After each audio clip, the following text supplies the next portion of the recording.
Today, we continue our It's Voodoo Baby triple feature with Tom Holland's Windy City set soul-swapping slasher.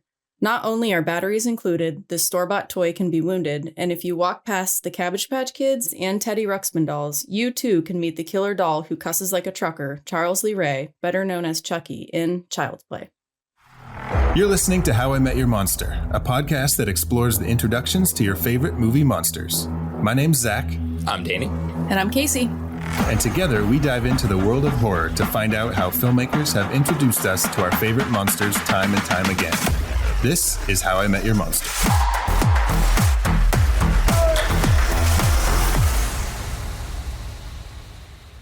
Welcome to How I Met Your Monster, the show where we discuss the introductions to your favorite movie monsters.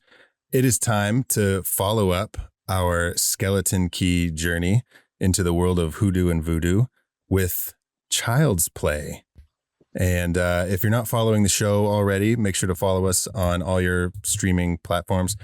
What am I saying? What are they called? Zach, where are you? Pod Chasers? Pod Chasers? What? No, Isn't that what they're platforms. Called? They're called Pod Chasers. That's what people call them. What's a pod chaser? I don't know. Guys. That's Anakin Skywalker's form of podcasting. Pod chasers. Yeah. Pod Chasers. Podcast platforms. That's what they're called. So we're on Apple Podcasts, Spotify, YouTube, wherever you get your podcast. Make sure to follow How I Met Your Monster. Yeah. Platforms. And today we are talking Child's Play with special guest Don Campbell. Nice to meet you. Nice to see you again. Nice to meet you again. Is it getting hot in here? What is going on?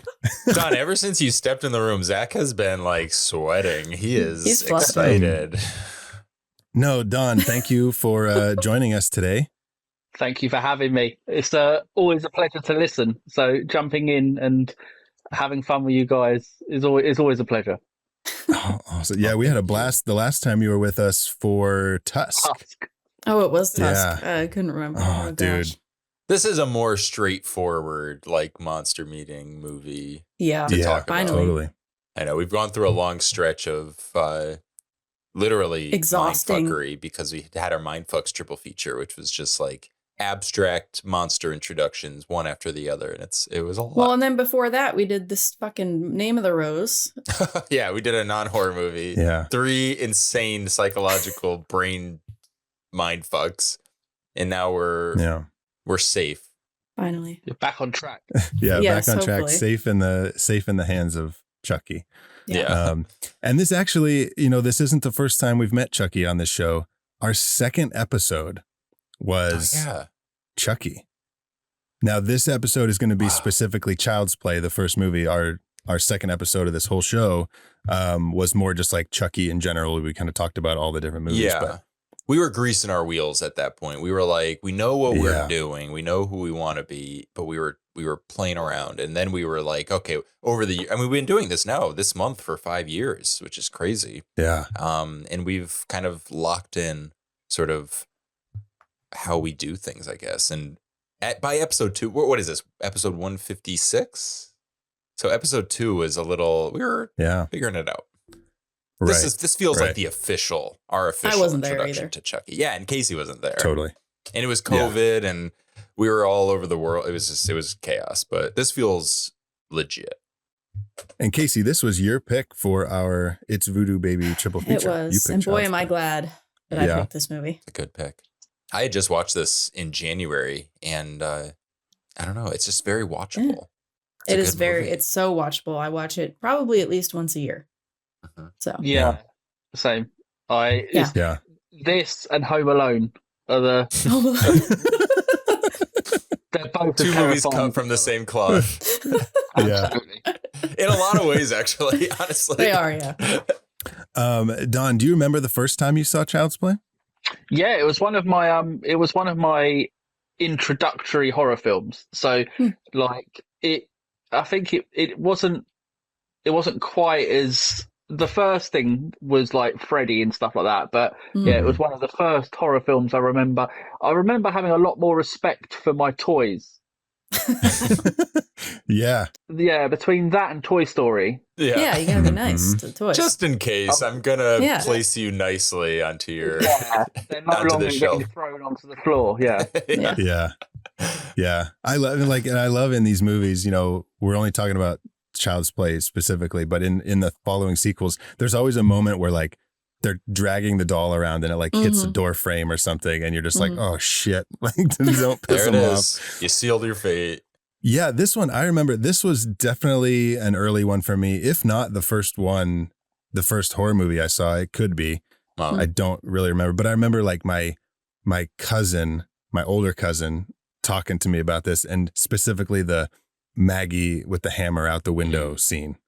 And I was just like, I need to see this. Like there was something in me as a little boy that was like, I don't know why, but I need to see this fucking movie. I'm sure I didn't say the F word at that point, but fuck yeah. As your mom. but I needed to see a killer doll knock some into the people out a VCR. window. Casey, Danny, do you guys remember your first time? Oh. Not seeing this movie. No, I don't. I don't remember. I'm sure it was early on too, but yeah, I was like Don, more like Freddy and Jason. I remember more, but yeah.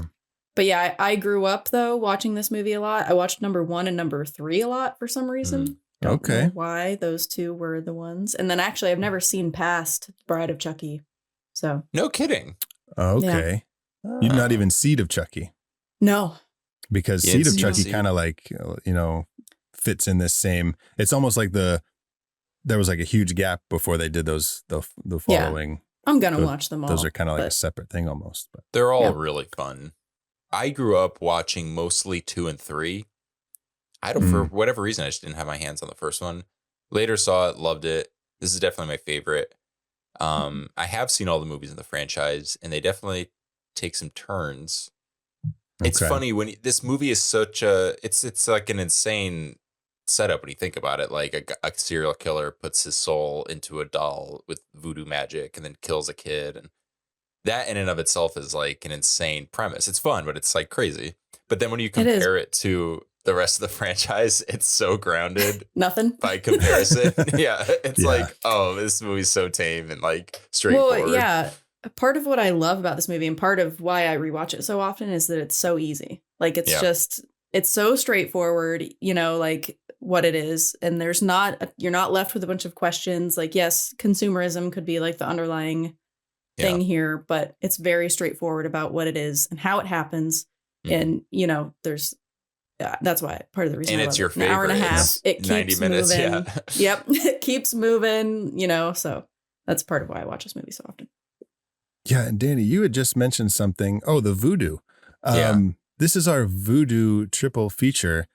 And voodoo was not originally part of this script. No, it was not. Which is Don wild. Mancini was not feeling it. Although I think from what I remember, I was watching have you guys seen the doc on Shudder? I think it's just called Doc of Chucky. I don't know. I watched Living with Chucky.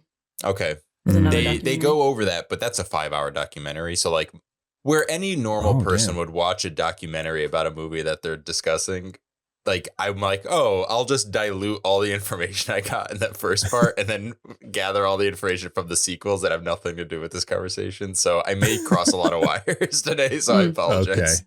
Okay. That's all right. Well, yeah, in Living with Chucky, so when I watched this on Amazon and then it just auto played Living with Chucky afterwards. So I was like, well, whatever. That's fun. So that Living with Chucky goes through all of the movies, and I stopped it at after Bride of Chucky since I haven't seen past that anyway. But yeah, they talk about Don Mancini. I think he said he was 20 or 21. That's crazy. When he sold this script to David Kirshner. Jesus. And it was blood buddies. So yeah, there wasn't voodoo. It was just these dolls. You could be blood buddies with them or whatever. And there was a whole thing with like blood magic, and then it was it Tom Holland, the director, his idea to do voodoo? No, I think so. David. Oh, was it? Because David Kirshner just says he said that he's the one that came up with the like Frankenstein moment, I guess. Gotcha. So they didn't really go into who's the voodoo's idea was, but he said that it was the Frankenstein come to life moment was David Kirshner. This is like in all the Jason they didn't have movies. That in the original screenplay. There's kind of a running gag in the Jason franchise that everyone wants to take credit for who gave Jason the hockey mask.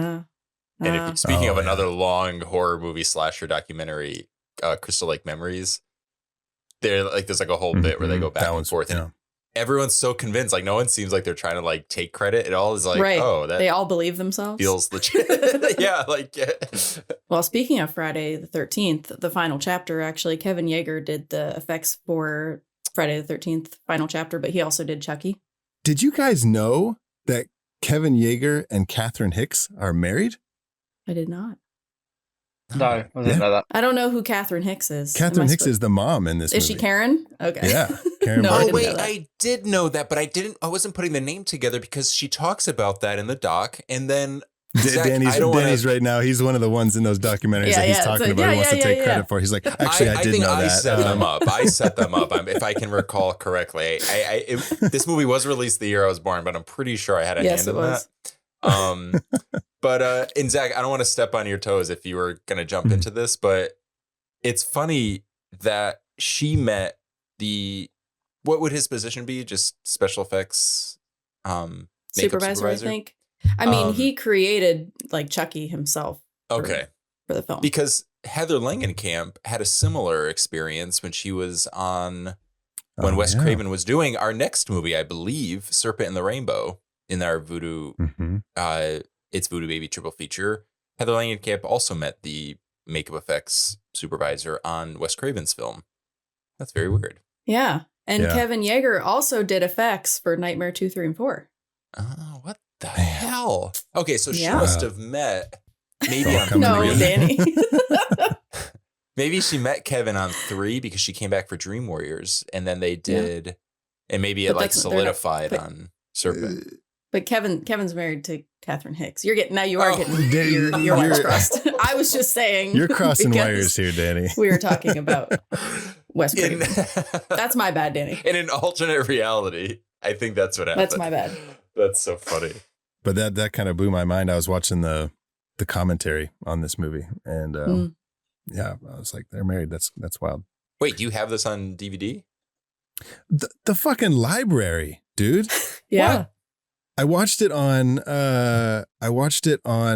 Tubi because it was free on Tubi, and it had ads. But I'm like, I've seen this a bazillion times. Who cares if there's ads? Just watch it. Then I'm at the library with my daughter yesterday, and they have DVDs at the library, and I'm like, wait a second, let me see if Child's Play's here because they always have the bonus features. Sure enough, it was there. So then last night I popped it on the DVD with the commentary. Guys, are we fans of libraries now?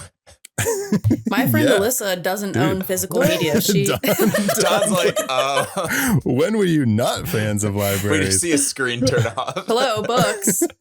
Just a reminder, listeners, Don is a writer, so to bring any offense to the world of libraries is a sin, especially on this episode. My friend Alyssa. I'm like, guys, did you know they have DVDs at the library? Well, I don't remember last time I've stepped foot into a library, but Alyssa doesn't own any physical media like that. So she rents all of her TV shows and she doesn't do any streaming platforms. She rents everything from the library.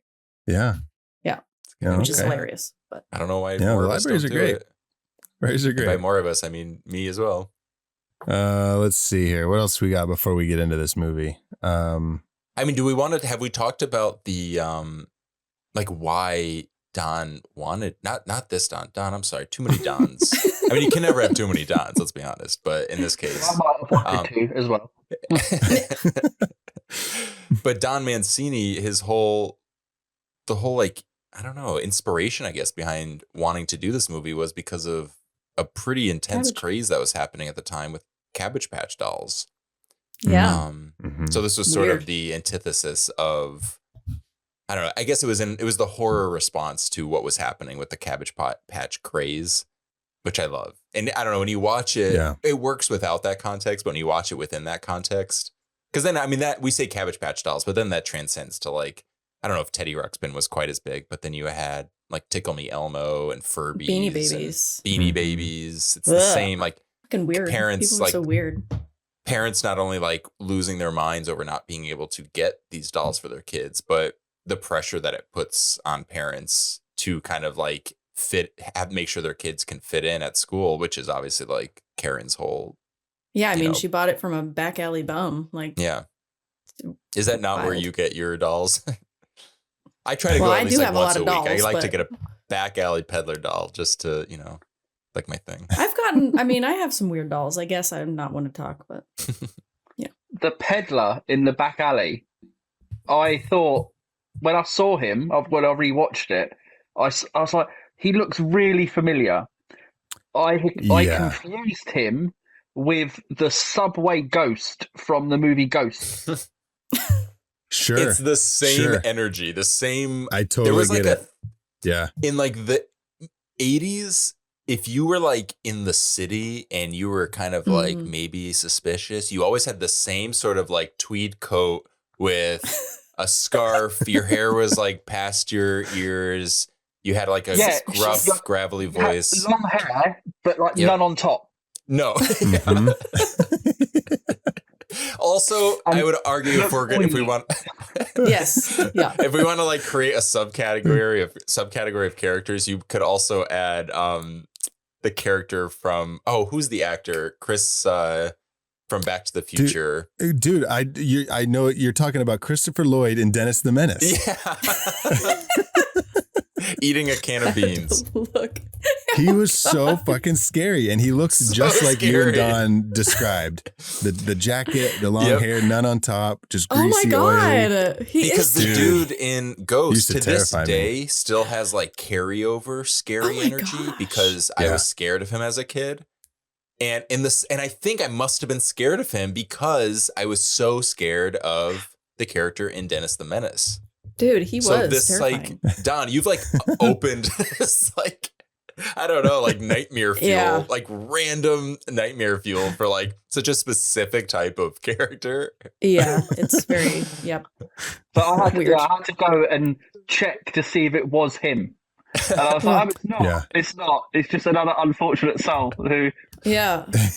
I wish that guy played all of those characters. That was like his thing. He's like, I got typecast. I'm guy in place that creeps you out wearing tweed jacket, hair on the sides and none on top. Oh yeah. Creepy uncle that's not allowed to babysit. Yeah. Who's selling toys in the back alley in Chicago. Oh gosh. This movie just gets darker and darker. God. So, a few things from Don Mancini's original script that, so like you guys said, there was no voodoo. Originally, Charles Lee Ray, I don't even know if that was his name at the time, was on death row, and he was like in the electric chair. And I think the whole thing was that he was supposed to transfer his soul into, I guess, next to the prison, there was the toy factory. Perfect. And so he like, there's probably, into the toy factory. The prisoners, that was probably their work release program, was probably the toy factory. Oh, that's good thinking. It would make sense. I don't know if that's the case, but it makes sense. The movie Small Soldiers. But they're like, what if we weaponize the toys? Yeah, David Kirshner came up with Charles Lee Ray because he said that the people who haunted him as a child were Charles Manson. Mm-hmm. James Earl Ray and Lee Harvey Oswald. Oh, okay. Yeah. I was going to say, do you think they done the three names because it's more sinister? You get like a lot of people are known by their three names. They're never nice people. Yeah. That's so true. Yeah. What are you hiding in that middle name? Yeah. That's funny. Yeah, it's interesting because obviously, like when you think of the Child's Play franchise, you think of Don Mancini, especially with like kind of what he's done with it later in the franchise, especially with the TV series. But I thought it was really interesting. Don Mancini had opened up about the fact that, and he recommends this to other screenwriters, where he says, if you're going to create like a character, specifically a monster in this case, be as descriptive as possible. Because when it got down to it, because they basically kicked him out of the franchise. He ended up getting story credit and he got credit for this movie, thankfully. But this ended up not becoming a Don Mancini franchise for a little while. And that's why when you get to Bride of Chucky, when Don Mancini stepped back into the fold, it doesn't have the Child's Play name anymore, because whereas he didn't have the rights to the title Child's Play, he did have the rights to the character Chucky, because in the script, he was very particular about what this doll was, what it looked like, so that when it got down to it, it was his. So that's why you get these other movies where they lead with Chucky, which, funny enough, I think is smart. Interesting. Because Cody, when he was watching this, he was like, oh, I didn't know Child's Play was Chucky. Yeah. And I was like, yeah, I guess that's, Grifted why would minor. you? Unless you were like, around when that was being promoted and it was like, new. Because they're It's the Chucky movies. Yeah, exactly. Yeah. So interesting. I feel like Don Mancini came out on top at the end of the day. Like, I'm sure it was a long, stressful journey, but he got he's, he had some good because luck with listening to Chuck. him on the commentary to this movie, it was almost like, see, I didn't know about all the stuff that he didn't come back until later, because you're watching this commentary and he's talking about like, it's almost like he has nothing to do with it. Mm-hmm. He's always like, there was I a thought writer's this scene strike. was silly. I thought this thing was silly. I don't know why they did this. And, it's kind of like, oh, were you even involved at all? But there was a writer's strike so when it's they wild started filming, so he wasn't on the set. Oh, okay. Yeah, so he was allowed in the editing room afterwards, after the strike was over and everything, but he wasn't on the set because there was a writer's strike. Damn. And obviously, like, the voodoo stuff wasn't his idea, but he was like, well, I may as well, like, I'm not going to change the rules just because I have the rights to this character and I'm going to start doing my own stuff with it. He just stuck with it because he's like, the fans get it. And it ended up working, and it ended up giving him sort of a little more freedom in a much, you may not understand all the technicalities around voodoo, but we're so familiar with it that you're like, cool, boom. Like, it's just like it's like a easy red button kind of thing. Like, voodoo magic does thing equals I understand, and, and he basically has had a lot of fun with it. And I won't spoil the future of the franchise if you haven't seen it, but he definitely has some fun with it. So it's nice to see that he's kind of owned it, like it's this thing that sort of is like they desecrated. And I mean, it happens. It's Hollywood, people, producers, directors step in and they kind of put their own creative stamps on it. It's not like they were, as far as I know, like directly trying to sabotage him. But it's nice to see how he's sort of like, now he owns it. He's made it his own. Yeah. All right. Well, are you guys ready to head to Chicago and meet Charles Lee Ray? Yes, but let's check the back seat just in case. Yeah. There's a doll. Old urban legend there. Also, Brad Dourif. Oh, yeah. God damn it. Whoa. There's someone in the back seat. There's someone in the back seat. He's in the back seat. Yep. That couldn't What are you have doing been. back there, Brad? We're doing too much. Like, that wasn't done, obviously, was it? There's no way that when they were doing Urban Legend, they were like, this could be like a little fun nod to him being in the back seat in Chucky. I mean, maybe. I doubt it, but maybe. Because, you get like, we're not talking about Urban Legend, Danny. God damn it. Well, you are now. Killer doll, but an urban legend, But you get like, I mean, Robert Englund is in that, who is a horror icon. Is there some Jared other Leto? famous? Some people would claim he's a bit of a horror. But what I'm saying is, like, when they're making it, they're probably like, oh, Robert Englund, he's an icon. Brad Dourif, he's an icon. So like, maybe, I don't know. All I'm saying is there might be something there. All right. Okay. But we just talked about Brad Dourif not too long ago when we did Exorcist 3. We did. That's right. He's so good in that. I love him. And then, of course, guys, I do. I'd be remiss to not mention Casey's Fatal Beauty. favorite. Yes. Casey's favorite movie, Fatal Beauty. No, the Lord of the Rings connection with Brad Dourif in The Two Towers as... Oh. What's his name? Yes. Wormtongue. Yes. I was called a wormhole. I don't know why. He's in that fucking movie? Yeah, he's a little... It's a trilogy, Zach. Do not besmirch this trilogy. It's not Brad one Dourif movie. is in the Lord of the Rings trilogy? Yeah. Sleazy little worm tongue.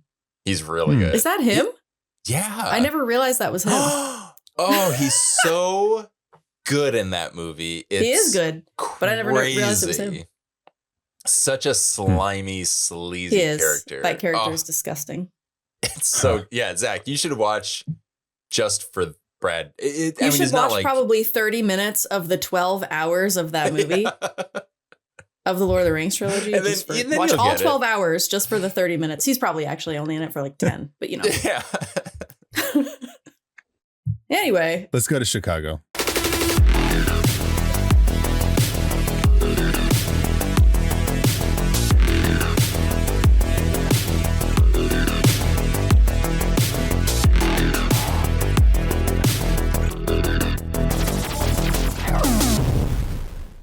Okay, so for Child's Play, we have 8. We have 8 official reveals. And if you're new to the show, a monster reveal is any time that the monster is revealed to a character in the movie or to us as the audience. Child's Play has 8. Casey. I mentioned this earlier, but this is your pick for our It's Voodoo Baby triple feature. Yeah. Can you read the synopsis from IMDb? Yeah. All right. A dying serial killer transfers his consciousness into a popular kid's doll using voodoo. A struggling single mother gifts her 6-year-old son the much sought after doll for his birthday, and the doll slowly begins to show its true colors. That's a lot. Yeah, not your best IMDb. I didn't write. Yeah. Okay. That was me. Casey, not your best. Now, I did watch this on Tubi, and I wrote down Tubi's synopsis because it's much more concise. I'm going to read it here. A dying serial killer uses voodoo to transfer his soul into a doll that falls into a boy's hands, making him the next potential victim. Yeah, like it works. better. I feel like they're overdoing it. They're saying too much. Yeah. Serial killer transmits his soul into a doll. Boom. That's all I need to like sit down. I don't need to know what the stakes are yet. Oh, All right, now okay. should we go to Letterbox? What? Oh, okay.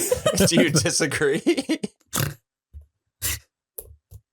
So that's what you would go with, was just like killer transfers his soul Zach into a was doll. waiting for you to finish. Zach was like, that's it. That's all right. Yeah, That's all right. I guess that's not good.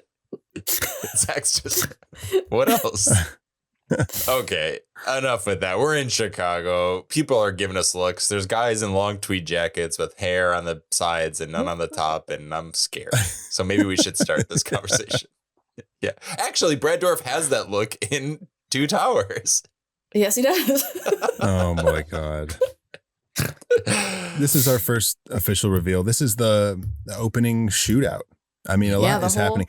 And I love that the movie just, we talked about it being 90 minutes and it just doesn't stop. Like it just gets going. Like there's no slow build up to like what's happening. There's no like, how did the chase start? It's just, we're in the middle of it and it's great. Yep. There was supposed to be more. There was a whole thing, and I believe they had shot it where Chris Sarandon was actually in drag. So he was supposed to be undercover. And then there was going to be a whole sequence, and people were just like, too much. Let's just get to it. I'm glad they didn't do that. Yeah. Because I like the opening. Me too. Yeah. It is nice, guys. We went from not being able to clock monster reveals for the past few episodes to be literally opening up on one of the most iconic moments in horror movie history right out of the gate. And terrible running form. Don. Well, he's not known for running. It was diabolical. Like he ran like children think you should run. Like, he might as well have had his hands behind himself and running with his face forward. Like Weapons? Like dream running, where you're like, what am I doing with my arms? Like in Weapons? Oh, or like Tina Belcher. Weapons. Tina Belcher, yeah. He's doing the Weapons run. Oh, yeah. Yeah. Okay, so we know, spoiler alert, we know who Don's real monster is going to be in this episode. It's just... Oh, my real monster made me literally squirm. Anyway, okay. We got a while to go, but... Yeah. Oh, I love this movie, you guys. I'm going to try to not gush over it, but this is such a great way to open a movie. Dude, this was shot by the cinematographer for this movie was Bill Butler. Danny, do you know what else Bill Butler filmed? Double B. Bill Butler. Double B's? Where you been, Bill Butler? Where you been, Bill Butler? Jaws. Oh. Yeah. Wow. He was the cinematographer And on what Jaws. is Child's Play but the Jaws of Chicago? Yeah, Mhm. for sure. Doesn't everyone say Absolutely. that? That was the tagline. The yeah. Jaws of Chicago. But anyways, I just thought that was a cool, all the talent they got behind this movie is really good. The acting is really good. Yeah, the whole movie is polished as hell. I mean, you have Tom Holland directing, who had just done Fright Night with Chris Sarandon. Mm-hmm. And like you could argue there's a similar Fright Night's more comedy, but I think a lot of people when they think of the Child's Play franchise, they think of it as being a little silly. And there's like silliness here, of course, but it's not silly though. Yeah, it's played for real. It's a pretty intense scary movie. Yeah. Yeah. It is. Even down to like we'll get to it later, but like the performances, even Andy is incredible in this movie. Yeah. Later. It's like heartbreaking. It is, but the part where he gets Chucky and he says in his face, "Hi, I'm Andy. What's your name?" That's what a sweet kid. I don't know. It was just so funny because at first I was like, "Oh, that was bad," but then I was like, "No, that's exactly how a child would have done that." Okay, we're not done talking about this scene. We're still here we're about to get into the toy store. But I was mentioning Bill Butler because I wanted to talk about that really fun shot, no pun intended, but we're shooting for the film. I'm trying not to say the word shot. That's okay. Shoot your shot, man. The framing is from inside the car, and Detective Norris is, in the background, and he shoots towards camera, and the window shatters. And it's just like a fun thing because if you're not really paying attention, you don't really know that they're shooting from inside a car, and then like the window in front of you shatters, and it just it was pretty cool. It's good stuff. It's one of those things you can take a concept that can be sort of like a B horror movie, and then you elevate it because you have a bunch of people behind the scenes who are like have the skills within that craft to like elevate it beyond just being not that there's anything wrong with B horror movies, but it just brings it into more of like the mainstream fold, I guess. And I think having that, as much as like Don Mancini, I'm sure would argue that it was a really stressful time for him, I think ultimately what they were able to sort of set up here was magical. It could have been throwaway and it could have been tongue in cheek, and it wasn't, and it works. But who doesn't work very well? Mike, Detective Norris. Should we call him Mike or Detective Norris? I'm going to call him Mike. Well, you guys all call him Mike. Chucky Norris? No. Chuck Norris? No, There's something there. Chuck Norris. The late Chuck Norris. Don't get us all confused. Mike the cop. I'm going to call him Mike the cop. Perfect. Mike the cop. Doesn't seem to be very good at his job. That toy store is not that big. All he's got is like he's just like kind of cool. I notice he's always like just the classic detective, but he's never quite doing it correctly. Yeah. Well, he sees the trail of blood and doesn't follow it, apparently. This feels like a trap. I'm going to go this way. He's got time to he knocks over the whole display of fucking good guy dolls, and he still doesn't know where he is. And then he's yelling and he's screaming. He does the whole voodoo sequence, he's yelling which we the know whole takes time. And I'm like, dude, just go find him. That's funny. Well. It would have been fun. This wouldn't have made sense, but to kind of throw him off, it would have been fun if they had dolls in the toy section kind of all talking and going off to kind of throw him off or something. I don't know, just like as a fun little like to set us up for like what we're about to see. But totally, we're not here to rewrite. It's a great sequence and it's fun, and you don't think that much about it, but I've seen it so many times and I'm like, okay, come on, guy. Okay, guy. And we don't get a lot of, obviously, Brad Dourif carries the whole franchise. He's still playing Chucky, which is incredible. But we don't really get a lot of him. We only get voice acting. Yeah. So it's nice to open this franchise up with him and to see him in all of his glory. Yeah. And fully committed. Brad Dourif always goes just puts his foot on the gas, and it's just so satisfying to watch. Even just his line deliveries, like when he's like, "I'm gonna get you, and I'm gonna get Eddie, no matter what."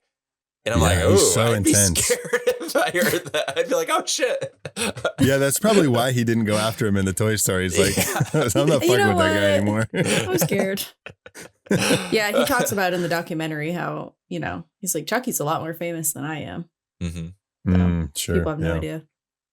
Like, I remember getting into a huge argument with Brooke's boyfriend at one point because he told me that Danny DeVito was the voice of Chucky, and I was like, "No, he's not." Do you know who you're talking to? Not that I'm like, but you're not gonna argue with me about that. The Lorax. I wish we had it where like Charles Lee Ray had an ago. accomplice who was with them, and it was Danny DeVito, and they both put their. So it's like it's literally like a buddy movie. It's like these two buddy killers. But Danny DeVito was a Cabbage Patch doll. Yeah. Or what was the ugly version of Cabbage Patch dolls? Garbage Pail Kids. Garbage Pail Kids. Yeah. Oh, I used to love Garbage Pail Kids. Did you guys ever have My Pet Monster? Yes. My Pet Oh, Is that the Monster. one with it's that blue one. with the horns? Yeah, and the bulbous nose, and you had the teddy that had handcuffs.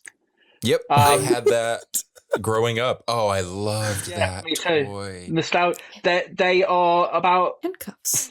$300 if you want to buy Crazy. one I don't now. know where mine went, but Oh my God. they had did they not have a They're show massive. or like an animated series for that? Yeah, that was I didn't terrible. watch it, but I don't think I no, watched it was all about the teddy. It's so funny. Oh yeah, Okay. you guys. Oh, it was one of my favorite dolls. I just had it with me all the time it does for like have a certain period of handcuffs. time. You guys would have loved it. It was great. It kind of does explain a lot of how I turned out. To be honest, that was like that teddy, and then soon followed by Boglins, I don't know if we had which was like Boglins. a jelly hand puppet like troll. Oh, I didn't know that's what they were Okay. called. But yes. Yeah, I've Boglins. seen these. Wow. Yep. Okay. So they could put Danny DeVito in any one of those. Huh. Oh my God. Imagine like Andy has to like put the doll because it's like those little things that you put on your fingers with like the arms. And like that's the killer. He's just like you put the little toy and then you see its head just turn and stare at you. Well, it's like Danny in The Shining. Yeah. Oh, yeah. Yeah. Is Charles Lee Ray the voice of what is Danny's who does he talk to? His name is Tony. Tony. Tony is. Wait a minute. Is Charles Lee Ray Tony in the Shining movies? No. Do we want to think about it? Do we want to mull it over? No, we're not going to unpack that. That's like, Do we want to mull it over? No. oh. Instead, we're going to move to our second reveal, which Great. is Aunt Maggie. Yep. This whole sequence is great. Like from when she first comes over there and Andy and Chucky are sitting in front of the TV. Mm-hmm. We get the great line, Aunt Maggie, Chucky wants to watch the 9 o'clock news. So good. I love that. That's one that I still say all the time for whatever reason. We I don't know.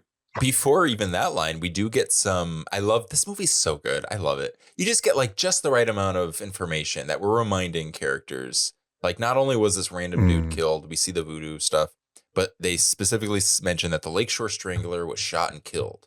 So, okay. Mhm. So this wasn't just some like petty thief. We're not watching some jewelry heist gone wrong. This is a serial killer. He's Mm-hmm. brutal, and he likes the 9 o'clock news. I guess I don't know. Oh, I guess he wants it for that. Well, he wants to see himself. Yeah, And you get like, and then he turns his head towards the TV, which was cool. That's like one of those little moments. And Andy says, "Chucky, you're not watching me," and then he turns his head back. It's like, oh shit, it's so good. Kids. Fucking weird. She puts Andy to bed, and then he's like brushing his teeth or something, and then Chucky's back on the fucking couch.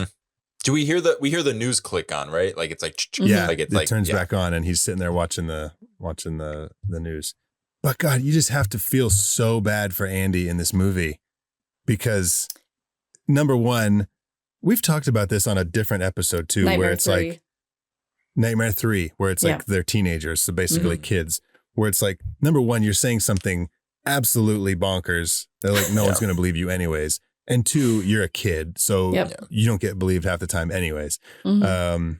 And everyone who's kind of saying, who's not believing them isn't doing it to like hurt them. They're actually the opposite. If you heard kids complaining about like the things that they complain about in these movies, it'd be like, no, like even in Dream Warriors, the nurse kind of is like, seems like the Nurse Ratched of that story, when in reality it's like she's so together and like on the ball. Well, and they doing doubled things by the down books.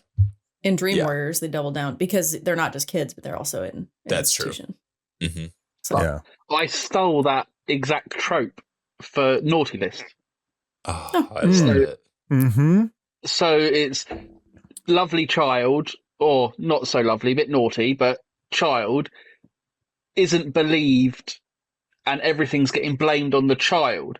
So I stole the Chucky idea crossed with Drop Dead Fred, Oh, that's so great. where Yeah. the imaginary friend is doing bad stuff and you're Mhm. getting told off for it. hmm Oh, So it was that kind of idea. But it's a horrible thing, and it breaks your heart because he is Yeah. so cute. Yeah. mhm. Oh my Right. God, he's adorable. Could we get a cute? If it was made later, it would have been the child from Sixth Sense, wouldn't it? Oh, If yeah, yeah, they made sure. Joel it, Osment. it would be like Sure. this. We is got the our child Haley we're Joel using. Osments. We got our Freddie Highmores. We got, Yeah. So Yeah. Yeah. it just breaks your heart. You're like, just believe them. Just believe the child. I know. Mm-hmm. And they do Oh, such a good gosh. job with him. I know we kind of talked about this, but like his performance is so believable to the point of like, Casey, you're like, is he good at what is he a good actor? And it's like, okay, no, he's a good actor. Later, he like, yeah, really, that's exactly like, how a kid would. Yeah. Yeah, it's just kids, man. They're so strange to me. But, and then You it were makes about you to say wonder. they're stupid. I weren't was not you? going to say they're stupid. I was not going to say they're stupid. They're strange. They're kind of stupid. Todd's like, Depends. I've got three, and I'll tell you, they're not bright. I just I Their A remember being game is so, our C game, and we love them for it. Well, so Brooke used to do like princess parties where she would dress up as Yeah. Disney princesses and go to parties. And I went to one with her to help her like stay on time and blah, blah, blah. And I'm just like, I had bright blue hair and I'm just sitting in the corner at this children's party, not talking to any of the children. And this one girl, they were like 5, 6, 7-year-olds. This girl came up to me and just screamed in my face, I have 3 dogs. And I was like, cool. And that's just like, I don't know. That's what the Casey Andy just thing pulls a reminded me knife of. out, doesn't You're say like- anything until the kid walks away. You're like, I have 2 cats, and one of them doesn't have any eyeballs. Yeah, that's what I Better trying yet, to Casey scare has them. the cat and brings the. That's true though, Don. I have 2 that's cats. One great. of them doesn't have eyeballs, but yeah, I don't know. So that's like when he was yelling at the doll. That's what I. Was it born without eyeballs, or were they removed? I found her when removed she was the like- eyeballs. Well, I She's like, did, "You don't need these." But because they were like, so I found her when she was like, I found her when she was like 4 to 6 weeks old, and she had a really bad infection in her face, and so her eyeballs were Aw. like not working properly. So I took her to the vet, and they removed them. Mm. And you've looked after her ever since. 13 years. Yeah, she's What 13 years old what now. a lucky cat. I know. Yeah. Isn't she spoiled, rotten? Yeah, as she should Oh, be. Yeah, No, baby. but she's I have a question about Aunt Maggie. yeah. If she had just left the news on, do we think Chucky would have killed her? That's a good question. Because I know he's a killer, I don't know. but in killing her, Are you saying it's her fault? Are you victim blaming right now, Danny? let's unpack how Aunt Maggie could have done better in this situation.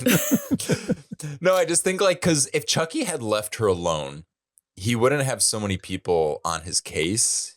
But He he could have doesn't just because gotten through he knows that no matter what, people aren't gonna think that he's killing people. That's true. Yeah, I mean, he is like the Lakeshore Strangler. It's a compulsion. Yeah, Yeah, he He's can't a help killer. it. yeah. He does hammer her. Do we It's want like- to talk about Do you think that? he would have had any victims if they just let him watch TV? That's true. What if that's how they all Like- started? He shows up. He's like, mind if I watch the news? Yeah. Yeah, well, if he had a little bit more self-control, he would Yeah. have got away with a lot more. Like, Sure. he, Yeah. didn't, need, he Sure. didn't need to speak to Andy. Right, he Yeah. did. Right. Yeah, Right. Maybe Just that's sit why there. he's in this Don't say situation to begin with. You'll be fine. Yeah. yeah. It's If true. he had just killed people like a strategic serial killer, he would have been okay. But Well, that's another thing too, though, is that I'm sure that he doesn't. He can talk to Andy because he knows that no one's going to believe him that the doll is really. that's true. You know Uh-huh. who wouldn't be in this situation is Jack from the house that Jack built. That guy was calm, cool, and collected, he would have never slipped the way Charles did. It just wouldn't have happened. Just amateur. Yeah, amateur. The editing and I guess just the editing and the directing in this sequence is so good. I mean, it builds and builds. It's really fucking creepy.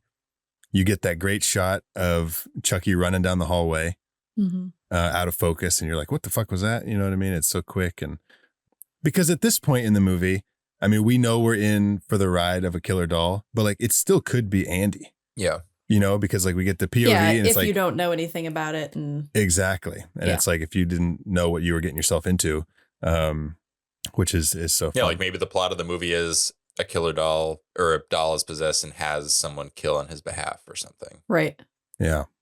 Because he does have Andy kind of like take him places later on. Oh, yeah. Yeah. Andy does stuff for him.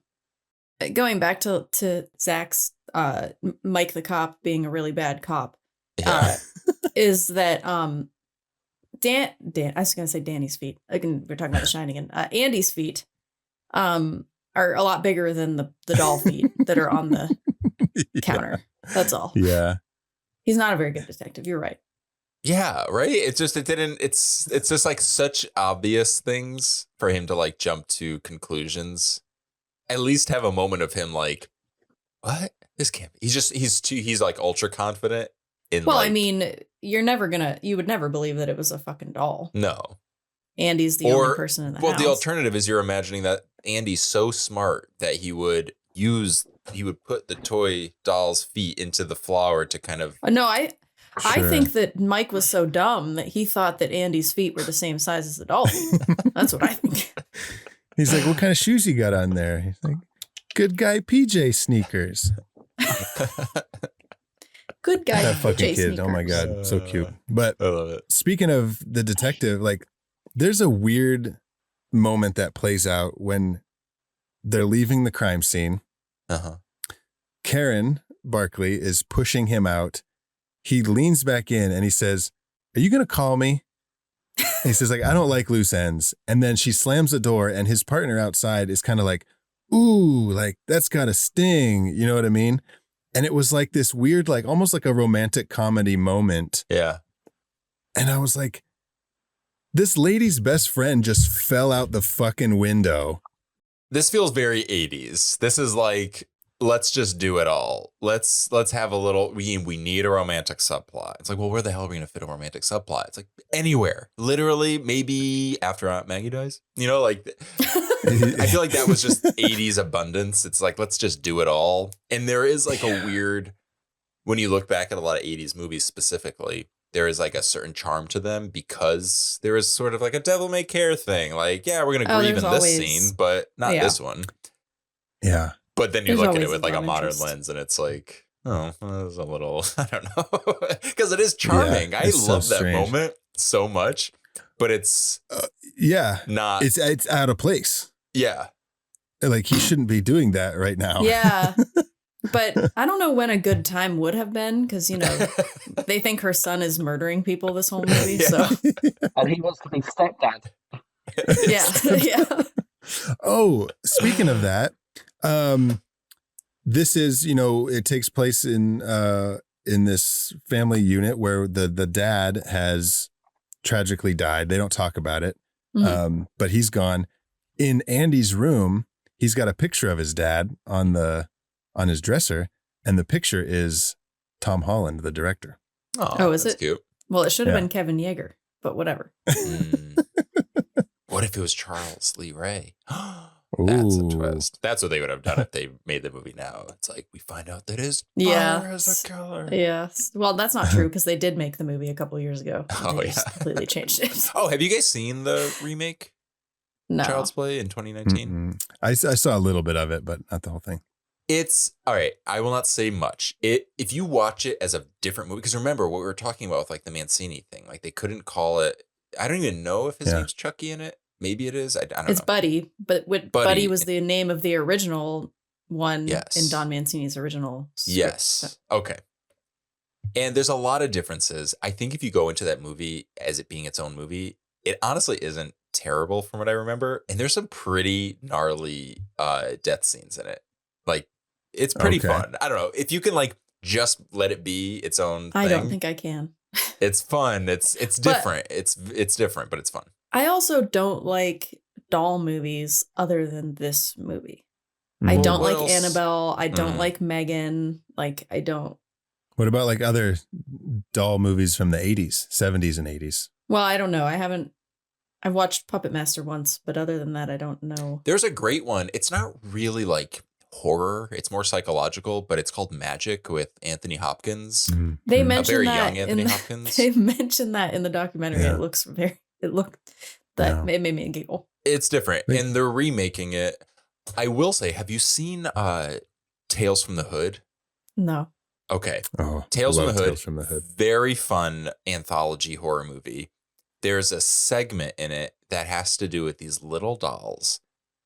That shit scared me so bad as a kid.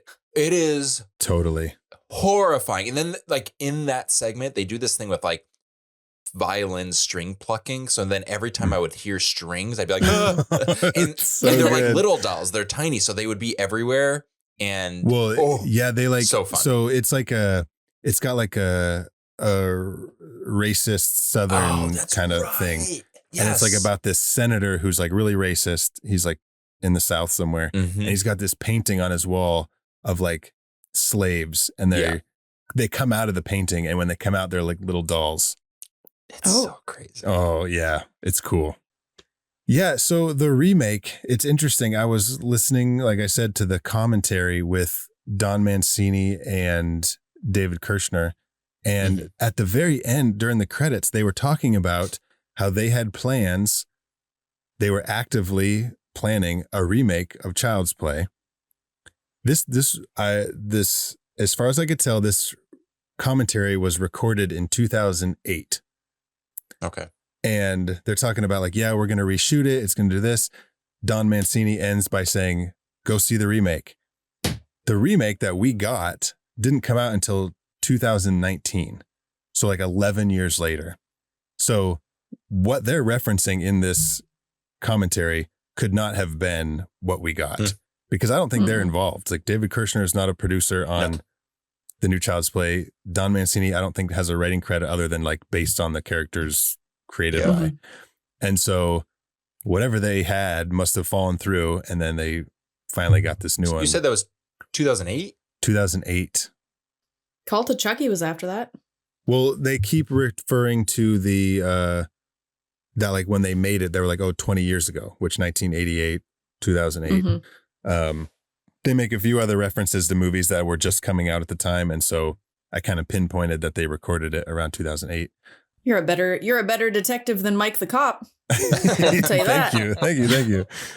They must have had something in the works that didn't pan out. And so, and then did his follow-up was then Curse of Chucky in 2013. And I wonder if that, because that feels Chucky. Not like a reboot. There's a rebootiness to it, but it's not. It's still canon. I don't know. Watch if you haven't seen it, watch it, and I think you'll know what I mean. Yeah, it's kind of I don't know. I won't spoil it. Maybe they just decided to keep going with sequels instead. Yeah, but I was like, oh damn, okay. All right, let's see. Maggie's out the window. She hit the fucking car. Hi, Maggie. Our third reveal. This is Chucky revealing himself to Andy in the bedroom. Karen, the mom, hears talking in the room. She comes in. Andy's sitting on the floor talking to Chucky, who's in the chair.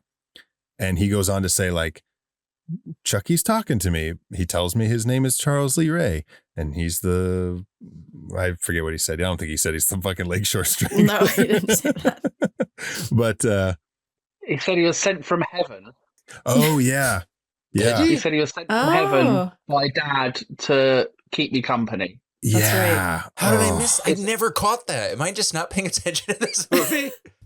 It was a lovely scene. The only bit that annoyed me was when he goes, he's sitting right over there.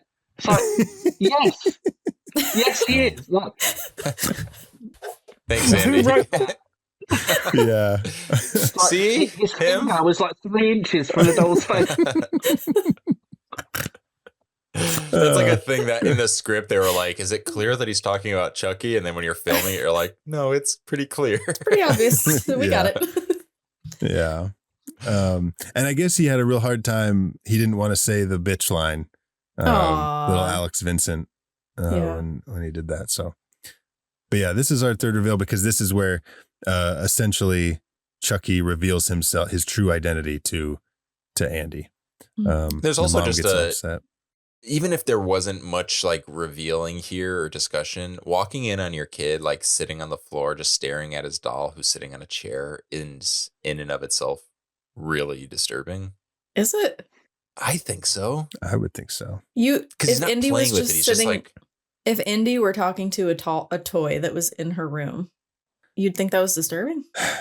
I don't know. Something about the setup of it. I think it might be because like, I get what Danny's saying. Also, like when you put it in that context, like if she was talking to one of her stuffed animals, I wouldn't like think anything. I mean, she does that all the time, but yeah, maybe because like he already told her that Chucky was the one that fucking killed Aunt Maggie. Oh, I guess. And there's a weird like hierarchy, like class thing here with Chucky in the chair, like looming over Andy that adds like another element. Yeah. Yeah, I guess since, he's already blaming Chucky for killing somebody, then yeah, I guess that's a little, But they never thought about getting rid of the doll at that point. Yeah. It's like, even if the kid was making it up and was saying, oh, it was the doll, when really it was, he didn't know who it was or whatever. Yeah. You think they would go, well, so the doll did, all right, we'll get rid of that then. Yeah. Yeah. This kid is associating this doll with murder. Not you can sleep with it. Yeah. Well, to be fair, yes, it would have saved them for a moment, but he still would have had to come back for Andy anyway. Yeah. So. There's just a messiness in general here. But yeah, like to Don's point, it's kind of like, okay, you're making up this story about this doll. Okay, I'm getting rid of the fucking doll. Yeah, it's like, not a good doll. Yes. Yeah. But that extends to the whole thing of why are they sleeping in this house the night? Isn't it a crime scene? Is that like a thing where you can just like be there? Part of one thing is like this moves so quickly. She just goes, get out of my house. And they're like, yeah. All right. And they're like, well, you might have killed her though. So like, we're not gonna. So I feel like they probably ruled it not a homicide. They probably ruled it an accidental death. It was fucking Mike the cop's call. That's right. He's just like, we're good here. He's a bad cop. He's like, oh, you want us out of here? Okay. Call me. He was just there because of Karen. Okay, guys, wrap it up. Oh, God. Okay, let's jump to our fourth reveal. Oh, no, I want to talk about Eddie Caputo first. Oh, yeah. He's not an official reveal on our list, but that sequence is so great. Andy goes to school, takes his fucking good guy doll to school, which needs his own fucking desk. He's so big. There's somebody else carrying a good guy doll, too. Oh, is there? There's another person carrying a good guy doll into the school. So Danny DeVito. That's cute. Yeah. That's right. Yeah. He was there for the audition. And we're like, you can just, we do need extras.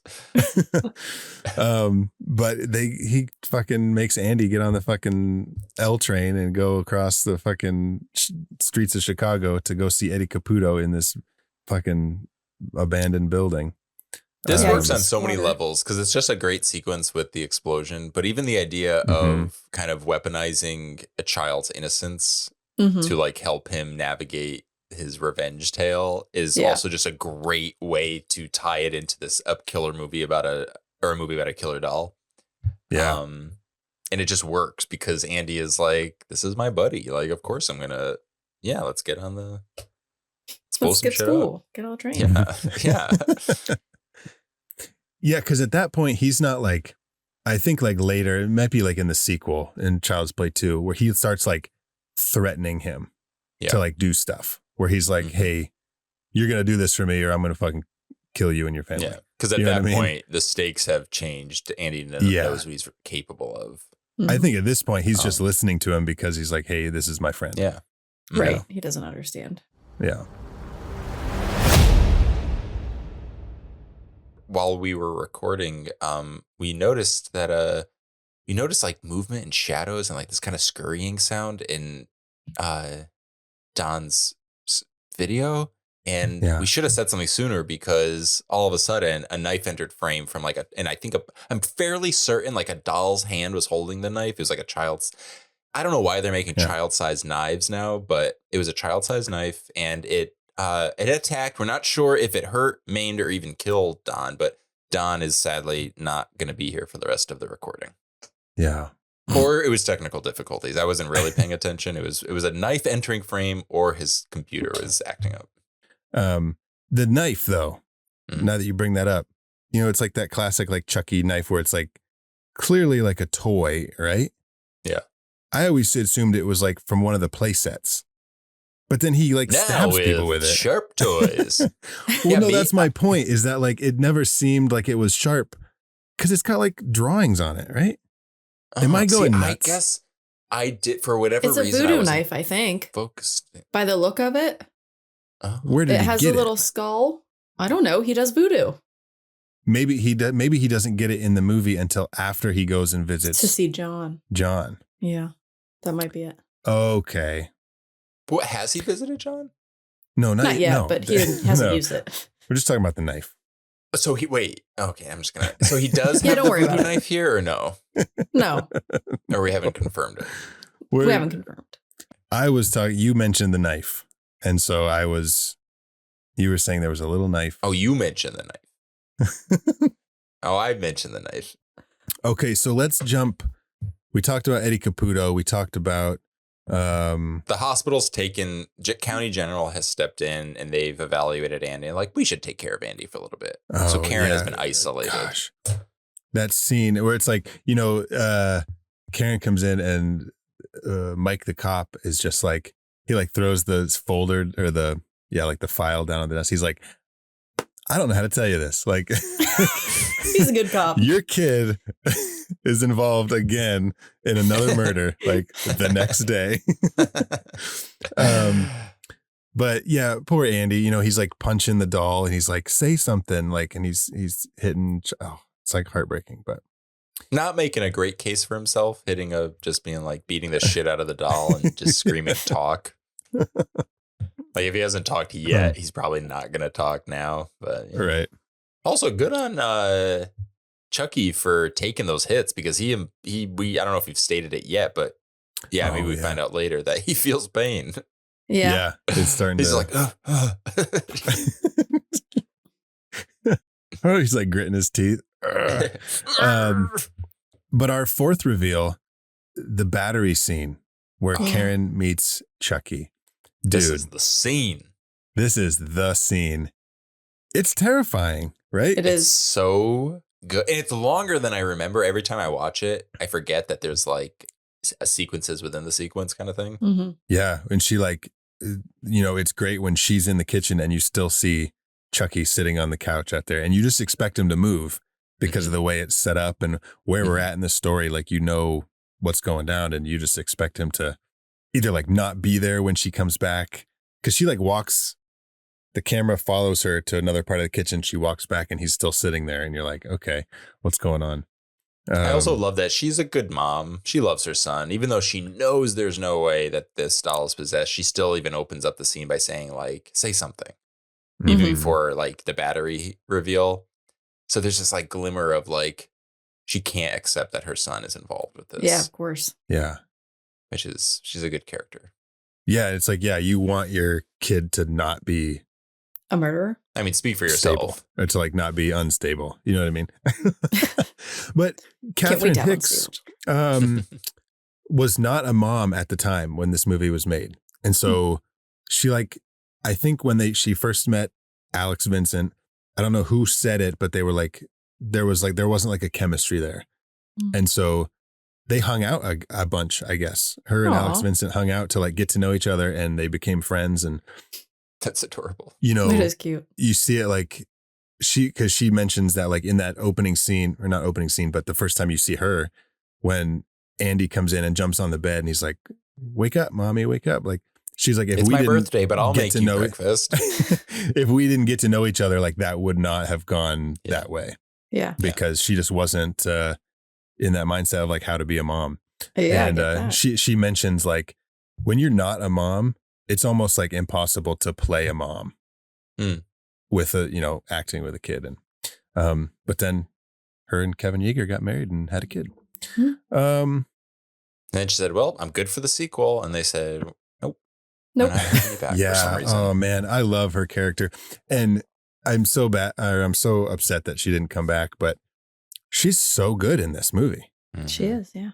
Well, it's frustrating because not frustrating for the sequel thing, but like just for this movie, like this is a story about a mom and her son. Like, it's like connecting with a child who is not fully developed in terms of like mentally, Mm-hmm. So he's still a kid. And on top of that, she's trying to give him like this perfect childhood despite her, shortcomings in terms of like and his father how expensive it is to, like they lost their Mm-hmm. father.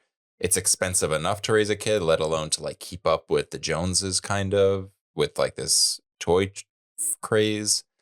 And she's just trying everything. And then to add this to it is just, it's sad, but also it's great because it leads to her becoming this very active protagonist in the story. Like she is not someone where like things are happening to her. She's doing it. She's boom, boom, boom, boom, boom, boom, boom. Even dumb Officer Mike is like, don't go there. Yep, she goes out herself, and she's very proactive, much like like Kate Hudson in The Skeleton Key. Is this our most proactive triple feature? We'll see. I don't know. We'll find out. I don't remember anything about The Serpent and the Rainbow, so I don't know anything about it.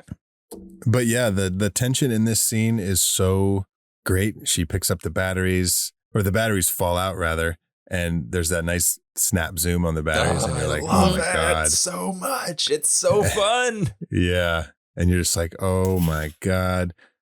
Oh, and when his head spins around, it happens so fast. How many times have we all seen this movie? And every time my heart still races and it still gets me. Like, I mean, it doesn't like, not like a jump scare, but like the tension is there. Like, that's just good directing, good editing. Yeah.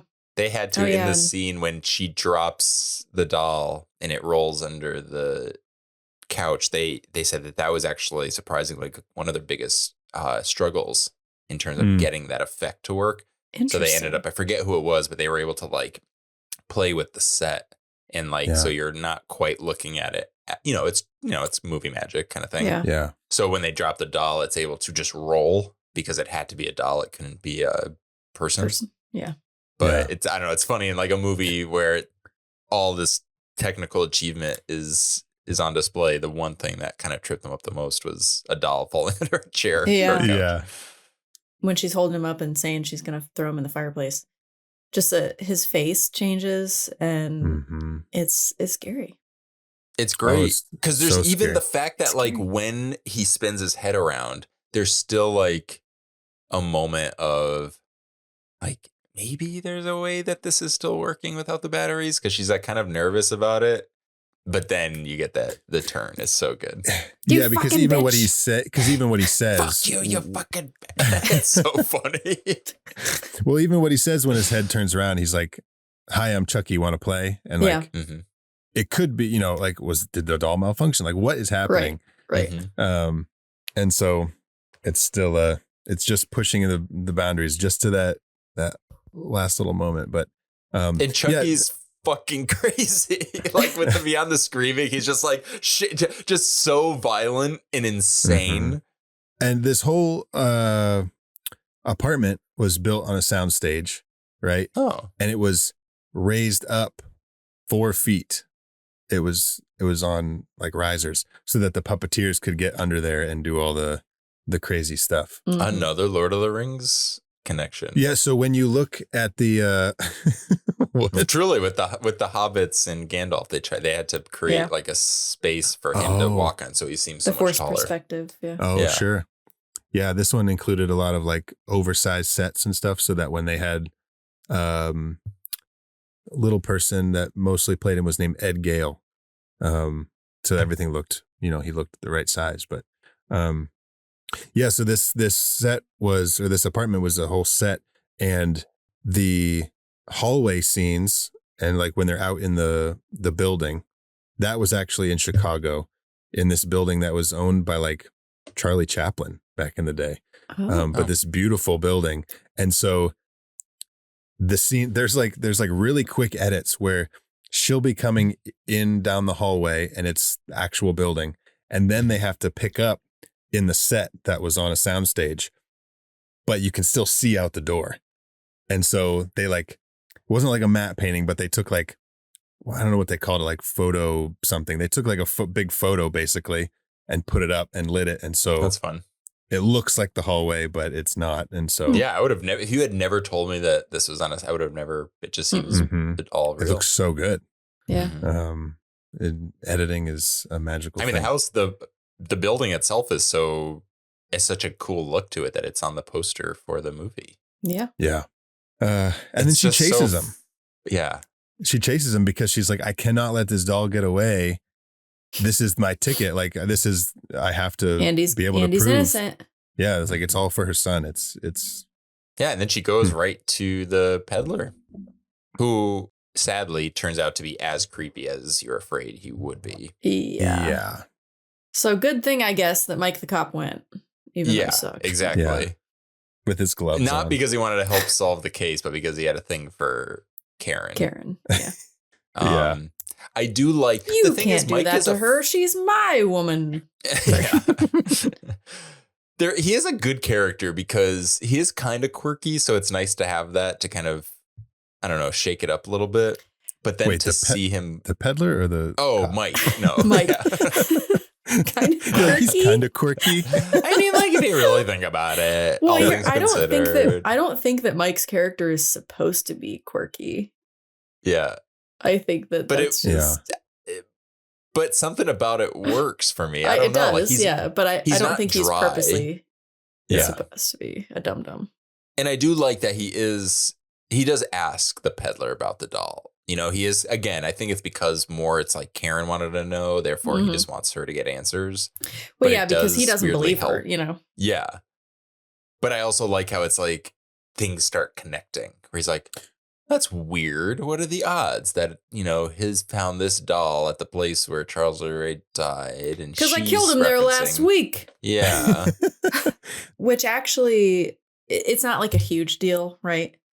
But he wouldn't be working at the moment if he had just shot somebody a week ago. Just gonna say that. That's a good cops point. don't when you fire in the line of duty, like your guns get taken away from you. You're taken off the job. Everything's investigated. Not in the 80s. Huh? Not in the 80s. Oh yeah. Oh, yeah. Always.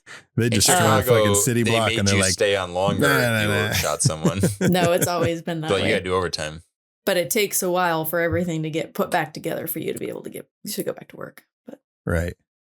Yeah, cops in 80s movies shot their guns far more frequently than you ever would have. I know. Is Officer Mike even on duty in this whole movie? Is he just investigating? You know what? He's just trying to get with Karen. Yeah. That would make more sense. So, it's like, yeah, she finds out he's not even on this case, and he actually is like obsessed with her. Oh, man. Oh, God. No wonder he doesn't know the difference between the size of shoes. It doesn't matter. Yeah. He's like, what is this? What is this, a size 12? Size 12? I'm not a detective today. Talking about the doll shoe. What's the matter with you? Okay.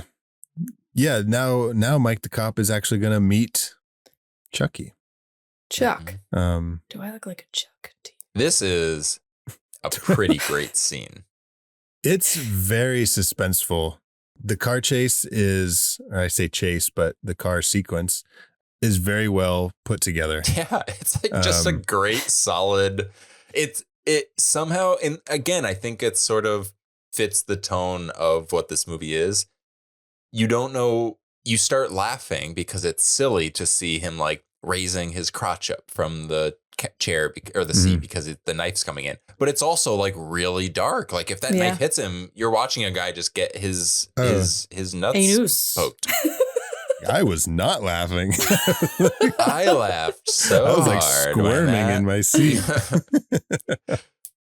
But it's just like, and then you have like this doll behind him, like choking him. And then, to be honest, I had just watched this recently and I kind of forgot that he follows up with the knife coming through the seat. Which is like, and he's just like, there's no like, Chucky's not interested in the suspense of it, like to scare you. He's just like wants to get the kill shot like right away. There's no like he's trying everything. He wants to. Yeah. Yeah. I also feel like maybe this isn't deliberate, but it felt like it was reminiscent of Michael Myers in Halloween. But it's sort of like, yeah, but Chucky takes it further. Like where Michael sneaks up on, is it Annie, and chokes her from behind. This one like does that and then just escalates it even further. It's like, he does all kinds of shit in there. Yeah, this ain't no Michael Myers. This is something else. I love the follow up at like the end of this sequence where the car flips over and he's trapped in the car and he's because he knows Chucky's out there, you know, and he's going in circles around him. He doesn't know if he's behind him, in front of him. It's very very suspenseful. And then he shoots him. It's just, and it's such shoots him. Again, like this movie is so fucking tight because him getting shot then leads to him meeting in our next reveal, which kind of sets the up. Reason that he goes there. Like the movie moves. Yeah, this is a great movie. They cut out like 27 minutes from like the initial release that they, you know, did like test screenings or whatever. They cut out 27 minutes. Okay. Smart. Which works. Jesus. Like a 2 hour, like, yeah. That's a long fucking time. Yeah, it is. What happens? I mean, I'm assuming there's more just kills and mystery solving, but there's not maybe much Chucky like goes on sabbatical. Yeah, there's a hack cop who actually isn't on the case trying to get a date by pretending he's a detective. That's the 27 minutes is because like the real story can't start until he's back on the case. And so you have to go through him like it's a cop drama going through therapy and all that. It was the investigation NYPD bureau. Blue. Yeah. Yeah. Let's see here. Internal affairs. That's what it is. Internal affairs. For 30 minutes. Okay. Now Chucky, like you said, he just got shot and now he's going to find, the Voodoo Man. John the Voodoo Man. John the Voodoo Man. And this is the guy who taught Charles Lee Ray how to use voodoo magic. Right. But transfer what I will soul. say is that one thing that he says is that he's using it wrong and that that's not what voodoo is about. So they do, you know, I'm sure a lot of people didn't notice that or pay attention, but we talked a little bit about how, you know, voodoo isn't really what everybody thinks it is in our last movie. So, you know, he at least says, you know, this isn't what this is meant for. Yeah, he says, what does he say? I have it here in my notes. He said, "You've perverted everything I've taught you and used it for evil." Yeah, he says, "You're an abomination and you have to be stopped." Yep. I like that. Like, even in the last movie, which was Hoodoo, not Voodoo, but still, like, the idea is it's not the quote unquote magic of it all that's evil. It's when it's in the wrong hands. Well, right. And that can be said with anything. So this triple feature isn't about like voodoo being this scary thing. It's about people weaponizing it. Right. Because it's actually a beautiful thing. I don't know if we mentioned this, but this is our 6th official reveal. We are burning through these reveals. This movie is tight. Yeah, but what a great, like, this is the most screen time Chucky has had this whole scene, where it's kind of like you get him in different forms. You get the little person playing him, Ed Gale, who was like when he's like on the countertop and he like sits down. Yeah.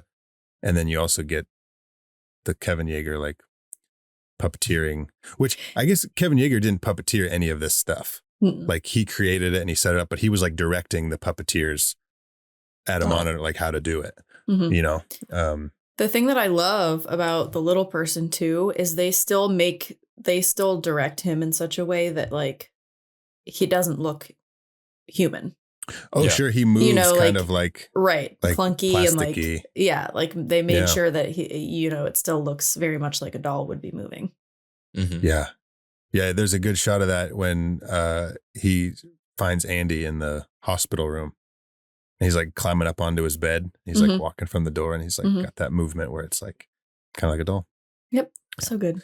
I also love this reveal because we get the most of Chucky But we also like John or Dr. Death sets up all the rules of this. You know, we find out that he, you know, the longer he's in the body, the more human he becomes. And then obviously the big one where he can transfer his soul. But only, what is it? The first person who saw him as a doll. Who he revealed himself to. Yeah, who he tells him. But that's another thing about this movie being so like, there's no questions. Like, again, they just told us everything. Yeah. They didn't, you know, like we don't have to guess anything. We don't have to think about anything. It's just fun. Is it really Andy? Yeah. Like, it's just fun. And they just tell us exactly what we need to know. Yeah.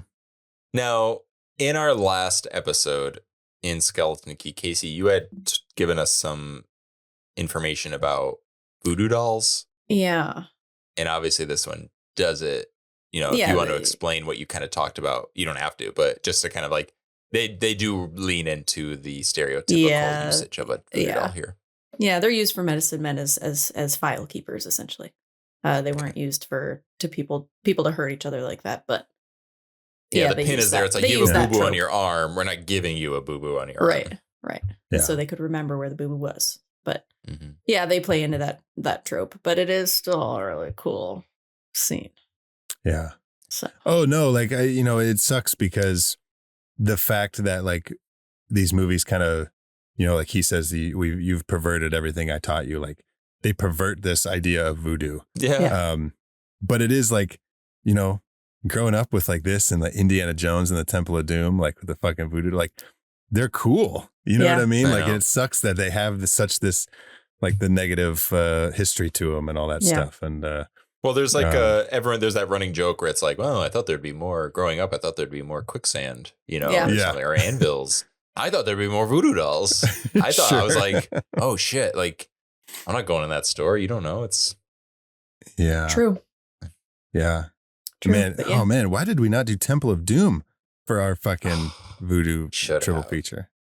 Damn it. Well, I guess we already did. Fun fact, we did Temple of Doom, and you can listen to it wherever you listen to podcasts. It was a good episode.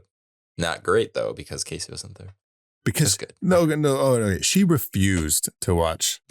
you, Casey. I just wanted to allow you boys to love that movie as much as you want and not have any negativity within there. Within that space. We actually ended the episode realizing we hate the movie. So funny. You would have. Should have been there. It was great. Yeah, it was great. Okay, now we're in the hospital. I say hospital. It's kind of scary. Yeah. But well, there was a point where I wrote down police station, and I was like, "Oh, he's in the hospital." Whoops. Yeah. It's sad in there. According to David Kirshner on the commentary, like this was like an abandoned asylum. Yeah. And they like put up some bars and stuff and to kind of make it. You think about these places and like, do you want people to get better? Yeah. Right. Because just like the darkest wall color, saddest paint choices and drabbest place that you could be. Yeah. Ugh. And this scene with Andy is so heartbreaking. Again, according to David Kirshner, Tom Holland really pushed Alex Vincent during this scene to get him to cry these real little boy tears, saying like some shit to him, right? He's like, "You're a stupid little bitch. You're gonna cry, aren't you, little bitch?" Like, oh my god. But oh man, it just breaks your heart every time. Bitch. Cry, you little bitch. Like, what's he whispering to him? I don't know. Tom's a really great director. I'm sure he's giving him something great. You're a stupid little bitch. He's like pinching him on the arm and like twisting, and he's like, cry. You're gonna cry. It's like, I'll give you something to cry about. Tom's a really good director. Like, oh my god. But yeah, poor Andy. Smart kid though. He kind of outsmarts Chucky. And Casey, you mentioned Ed Gale's like movements with Chucky. This is where he hops up onto the bed, and all those like that bed and dresser and everything, like that was big. That set was bigger so that he looked smaller. I love that. Which is wild. Like I rewound it like 3 times to see if you could tell. But I mean, you can't tell. They just like, I don't know. Like it was weird because I was like, I should be able to tell that these things are bigger than they are supposed to be. Yeah. you can't, because they're all built from scratch. And so well, it's like, they're also still in proportion to each other. You know what I mean? It'd be different if one of them was off proportion, then you'd know that the rest of them were totally. larger, right? Yeah. But since everything is made in proportion to each other, then yeah. that's so cool though. I love that shit. Okay, this is our 7th reveal. Dr. Ardmore Yeah. Oh, gets okay, guys. fried. I had to look away. Does he get stabbed in the Achilles heel? Not in the Isn't it Achilles, just in sliced, the right? calf. No, It's just the no, leg. because I always think that. Mhm, I always me too. think that Gonna he's look. going to do that, but he just stabs him like in the calf or something. Mhm. But he does get somebody's Achilles heel in part 3. Ah, okay. Mm. That's probably what. Yeah. Is it Andy's? Who does he slice in 3? No. Yeah. Because I don't know if he like cuts it all the way through, but like he's sitting on the bed. I think it's Andy's. I think he gets Andy's. Andy's pretty heel. Oh no. The other boys. No, Andy is. He's like Andy's 15 or pretty active. 16. He's in like military school. And then or he has whatever. the friend, but he has a friend, right? Oh, maybe that's Yeah, right. there's another little kid who finds the doll. And That's right. all that. But Huh. yeah, but this guy, he gets cut in the leg. And but this scene with like Andy's in that room, right? And on the commentary, David Kirshner was like, I'm really upset that Tom Holland pushed Alex Vincent this far. And when he was crying, and Don Mancini goes like, well, I'm sure Alex rather wasn't there for this scene. Like you shot them separately, right? And David Kirshner doesn't say anything. He's like, And Don Mancini's like, okay, David's giving me like a look right now. Like he was there.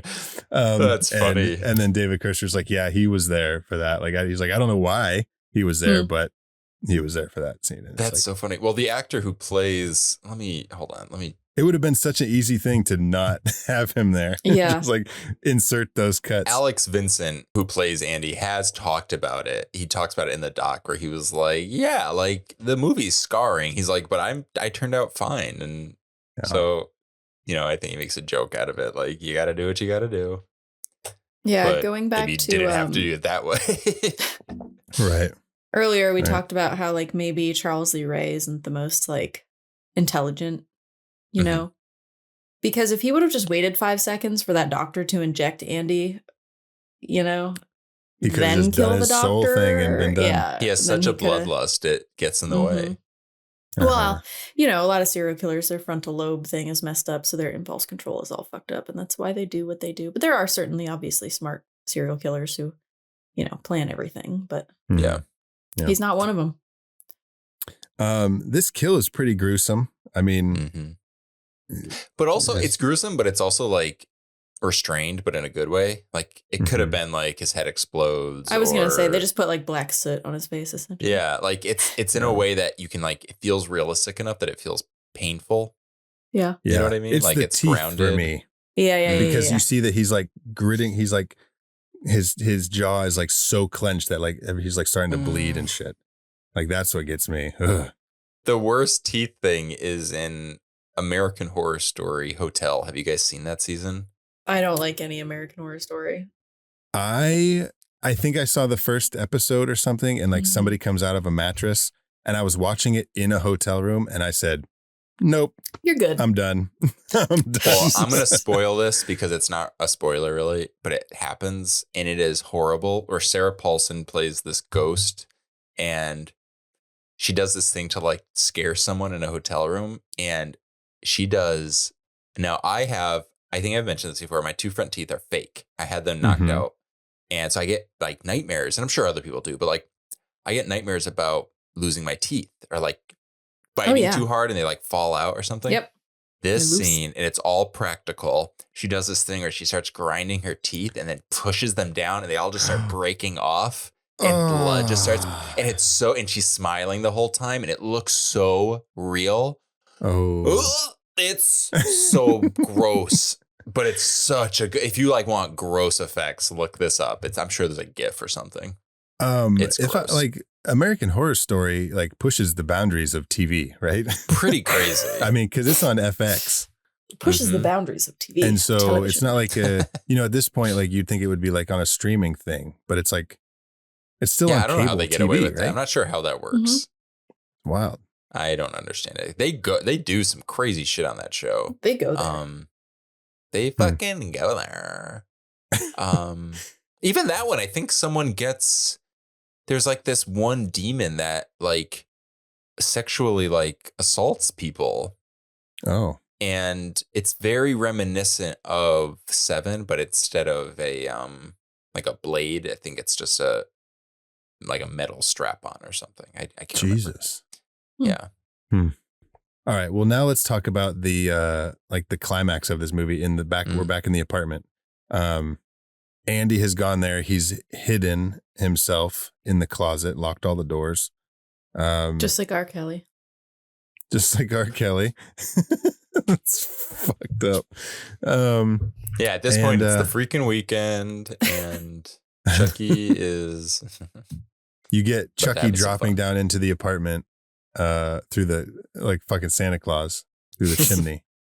Which is funny because I always thought this movie was a Christmas movie because it's winter, Yeah. dolls. Oh, Kind of. I'm curious why they didn't just make it a Christmas movie. But I think because I know what you're saying, right? Because it's his birthday, not It's Christmas. like capitalism and right. But it would have been a lot emphasize more it's cold. chaotic. Parts of it would have been a lot more chaotic, I feel like. Mm-hmm. Yeah. You know, her getting that thing would have been harder, I guess. Mm-hmm. I don't know. It That's doesn't true. have to be, No, that's but- true. It's not like peak season. Yeah. Right. It's more just that she can't afford it. Right. Mm-hmm. Right. That's a good point. I would like a Chucky sequel set during Christmas. Oh, yeah. That'd be That would cool. be fun.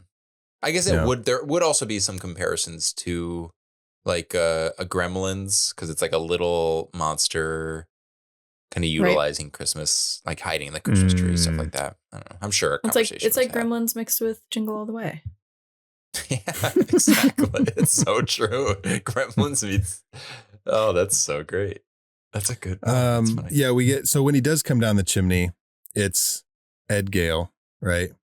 That was another oversized set, like the chimney and everything, because he like kicks the fucking So cool. the thing down.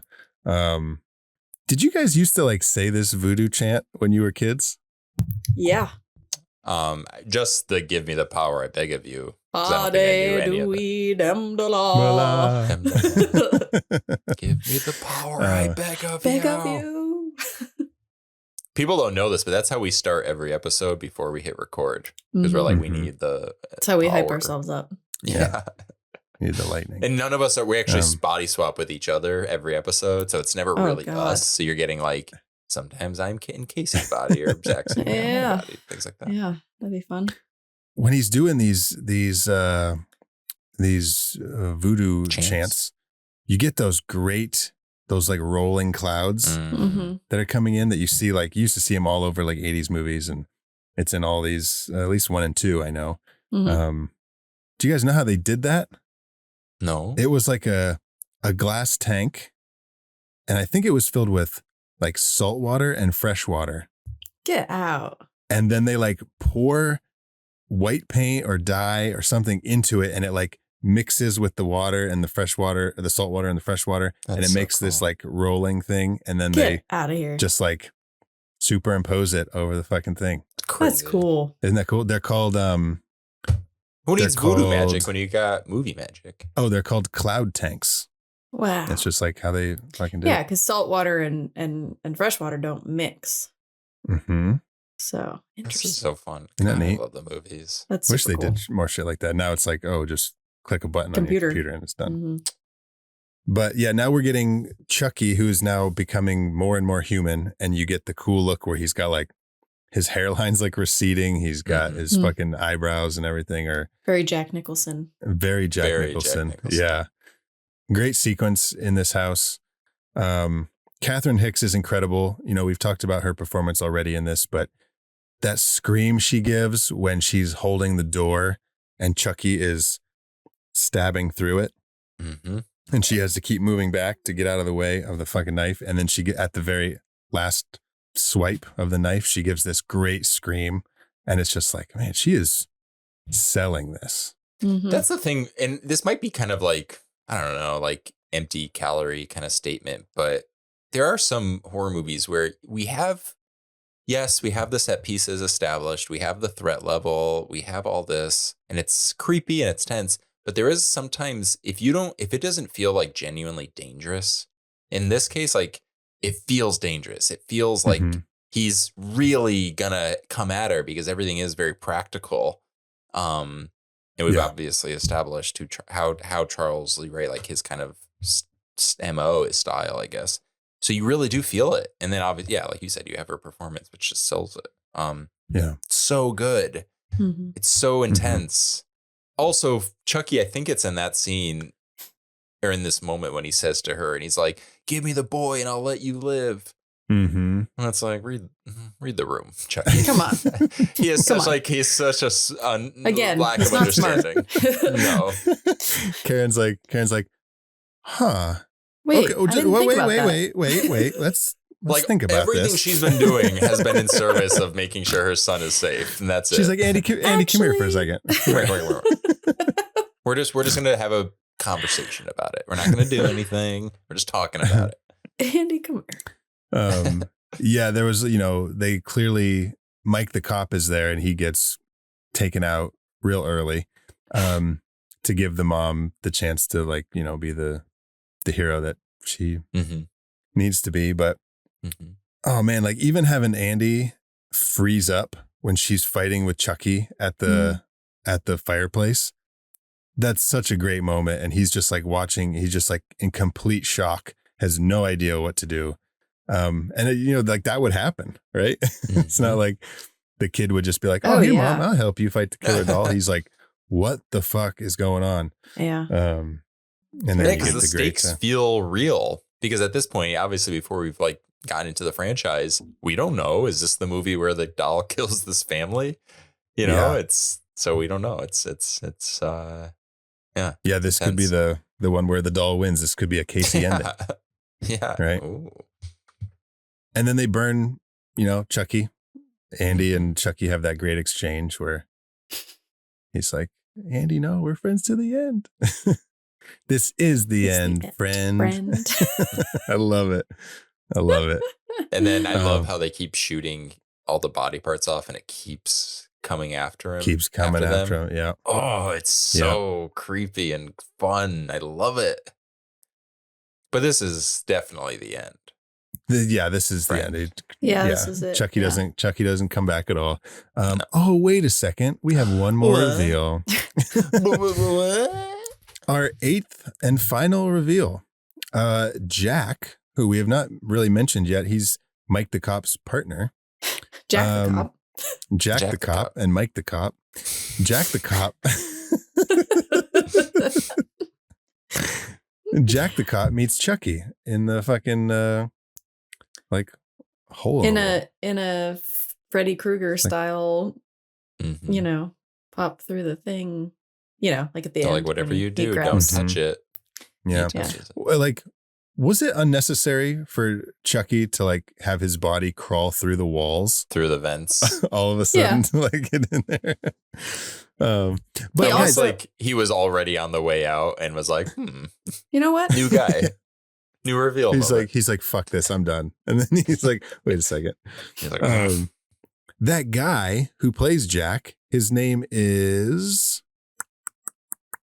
fuck's his name? His name is Jack Santos.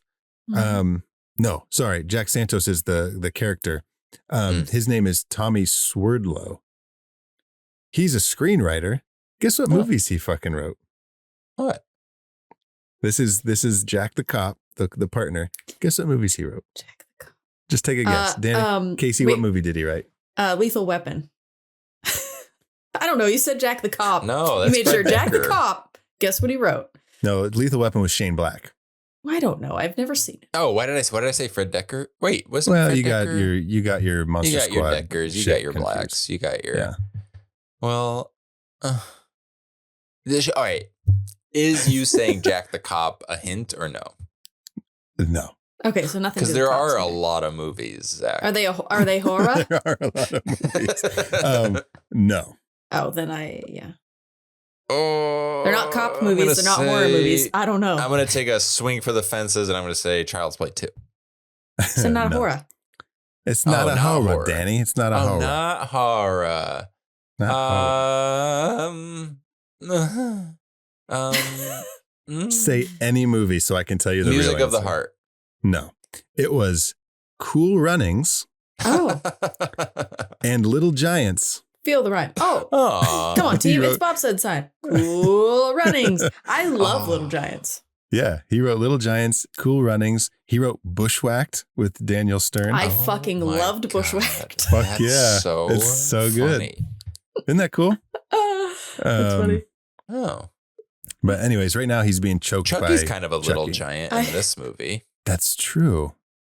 That's true. He is. I think that was the inspiration. No. No.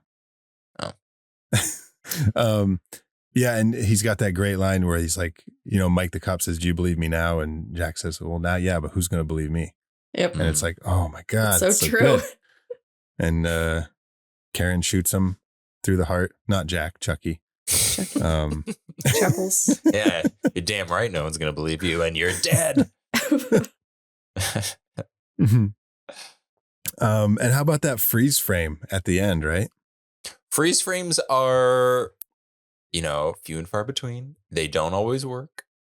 But when they do, boy, do they. This is a Mhm. great one. Breakfast Club, great freeze frame. That's like the most iconic one. Langoliers, Everybody knows. The Langoliers. Oh my God. classic freeze frame. Oh, man. Why do I have the fucking Langoliers written on my fucking thing? Oh, Tom Holland directed the Langoliers. Oh. Did he wow. really? The guy likes freeze frames. Loves a freeze Yeah. frame. Wait, now I want to see other He Tom directed Holland movies. Thinner, Stephen King's Thinner. Mm-hmm. Freeze frame. He directed The Temp with Famously doesn't have a freeze frame. Laura Flynn Boyle and what's his name? Fuck's his Timothy name? Hutton. Timothy Hutton. Thank you. And then the Langoliers. But yeah, okay, guys. Here's my notes. The freeze frame at the end, right into the great creepy score for Child's Play. Mm-hmm. Then I wrote very underrated score. Then I said, we're so used to Chucky now, but imagine seeing this when it came out and sitting through this music in the credits. It makes it so creepy. Mm-hmm. Mm-hmm. Then I wrote, we're just numb to Chucky at this point. We are. Then I wrote, yes, I'm high.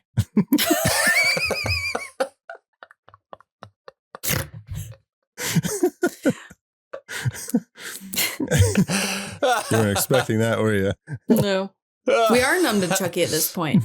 I wish we weren't, in a way, just because I would love to experience this movie for the first time again. Obviously, I Totally. still love it, but I would love to be able to watch it for the first time again. Totally. But yeah, that score at the end is so great. And it's like you're sitting there listening to the music and then you're thinking about the movie that you just watched, and it makes it so much, it makes it so creepy. Mm-hmm. Mm-hmm. It's like that little bells and stuff.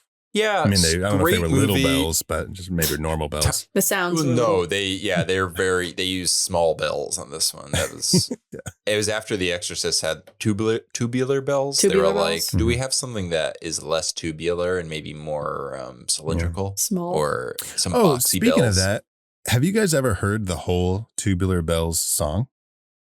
I'm sure Danny has. If you're asking if I'm going to sit through something as scary as The Exorcist, no, Zach, I haven't. No, I haven't. This song, Tubular Bells, is like really long. It's like, I'm going to get this wrong, but it's like 12 minutes or something. It's like really long. And that's just like a small portion of it. Like there's other elements to the song that are totally different, like instruments and sounds and stuff. It's pretty cool. So it's not It's just 26 bells. minutes long. 26 What the minutes long. fuck? Jesus Christ. Yeah. All of that was the deleted stuff from Child's Play. You sit down and you watch all of Tubular Bells being Just played, listen and to then he's Tubular like, Bells. all right, time to finish this investigation. Do some research on Tubular Bells. It's pretty cool. Guys, that's it. Those Don't are have to tell me twice. Research on Tubular Bells. Let's fucking go. I nominate this, you guys. I nominate this to Okay. add to our list. of perfect horror movies. I do too. Perfect. I was going to say that. Me too. Actually, I was also going to make sure that I Not said to put that, you on the spot. Do we know what this list, what else it consists of? I know there's one other movie on this list. Me too, Pumpkinhead. Pumpkinhead. Oh, yeah. Probably Psycho. There's another one that we did that we definitely added it to the list. Both of those movies you said are not on the list, Danny. No. God damn it. I can't remember what it was. I want to say it was Ticks, but I could be wrong. Oh, That's Zach, a great please. fucking movie. This I is think it like might the be second or Ticks. third time Zach's brought up Ticks in the past month. He just really wants to watch it. I So good. am really excited to have Chucky on our list for our annual ranking. Yeah. I know. I mean, how do you beat him? Oh, Yep. excited. How do you tough. beat him? I don't know. I mean, we're going to So just a little excited. tease. We've got Dracula. We've got Chucky. We've Where did got Dracula come from? the metaphors from the Company of Wolves. We've got heavy hitters. Wait, what Dracula movie did we watch? Monster Squad, and that's And we right. will have Yeah. Nosferatu. Well, yeah, Oh, that's yeah. Count Orlok. Yeah. Oh, he's Oh, not. that's fun because I'm sure we'll get into it, but there's some drama with Nosferatu v. Drac, Ooh. which we can unpack. Ooh, did you ever think they thought that when they named him Drac that it would be unpacked? I bet. And do you think when they I'm trying made to think about Nosferatu, Dracula on vacation or like moving into a new place, and they're like, Drac's back? Drac, make sure you unpack. That would be pretty iconic. There's a real monster right there. People who Yeah. fucking unpack their clothes and put them in the drawers of the hotel room. Oh yeah, I do it. It depends on the trip. Yes, you do it, and then your dirty clothes go back into your suitcase, so you don't mix them up, and you know what you have, and keeps everything neater. And yeah, why would you not? It depends on my trip. If I'm there to like lollygag, it's staying in the thing. If It's I'm there actually for funny. like work, that shit get folded. No, it all gets folded Okay. and put in the drawers, no matter where I'm at, even if it's for 2 days. Man. But it's really funny because this actually, you'll understand why when we get into our real monsters, but this plays a part in my real monster. Oh shit. Okay. Mm. Well, let's keep Okay. going then. Let's This unpack is that. now it's time to pick our favorite reveals in Mm. Child's Play. Okay, here we go. Speed round recap. Favorite reveals, Child's There we Play. go. Number 1, opening shootout. Number 2, Aunt Maggie, aka It's Hammer Time. Number 3, Chucky and Andy's room. Number 4, batteries included is what I call that one. AKA, show me them double D's. Show me them double D's. Which Don Mancini's original script was called Batteries Not Included. Mm. Show me them double D's. Show me them double D's. Colon. Yeah. Number 5 is Mike the Cop meets Chucky in the car. Who I will say, Mike the Cop's coat in this movie is just as good of an actor as he is. I should say Mike the Cop's coat puts in just as good of a performance Just as as much. Chris Sarandon I does feel like in I this don't movie. remember why. Um, Like what? I He's guess I always gotta got his watch it coat again. and he's like flinging it over his shoulder, or he's carrying it with his shoulder. He flips it on his arm. He does like this. There's a lot of coat work from Chris Sarandon in this funny. movie, but A lot of good work. it is good though. Number 6, John meets Chucky. Number 7 is Dr. Ardmore gets fried. Number 8 is the screenwriter of Cool Runnings and Little Giants meets Chucky. Perfect. So yeah, Jack meets Chucky is number 8. What's your favorite reveal? I mean, I know what it should be. I know what it's Yeah. probably going to be, but tell me. And show me them double D's. Show me them double D's. Baby. Show me them Baby. Yeah. It's Yeah. creepy, and I love when my favorite part of that whole thing is when his face changes, though, and Sure. just how Yeah. he, becomes. You see him for the first time. I'm gonna Yeah. kill you. Yeah. And how he becomes human. Like his face changes to be human, more Mhm. human, and scary. Yeah, it's hard to beat. That's such a good it's so iconic. The suspense and the tension is so high in that scene. Man, it's really hard to beat. Yeah, if I had, I mean, it's mine too, for all the reasons you guys said. If I had to pick another one, the first one's pretty iconic with the soul transfer. I mean, they're all genuinely great scenes. The Maggie death, the first real kill, fucking iconic. It introduces all those great, like you said, like him walking in the background, the kind of playing with like how a toy would kill and in a way that's the POV, the steady cam work with the POV.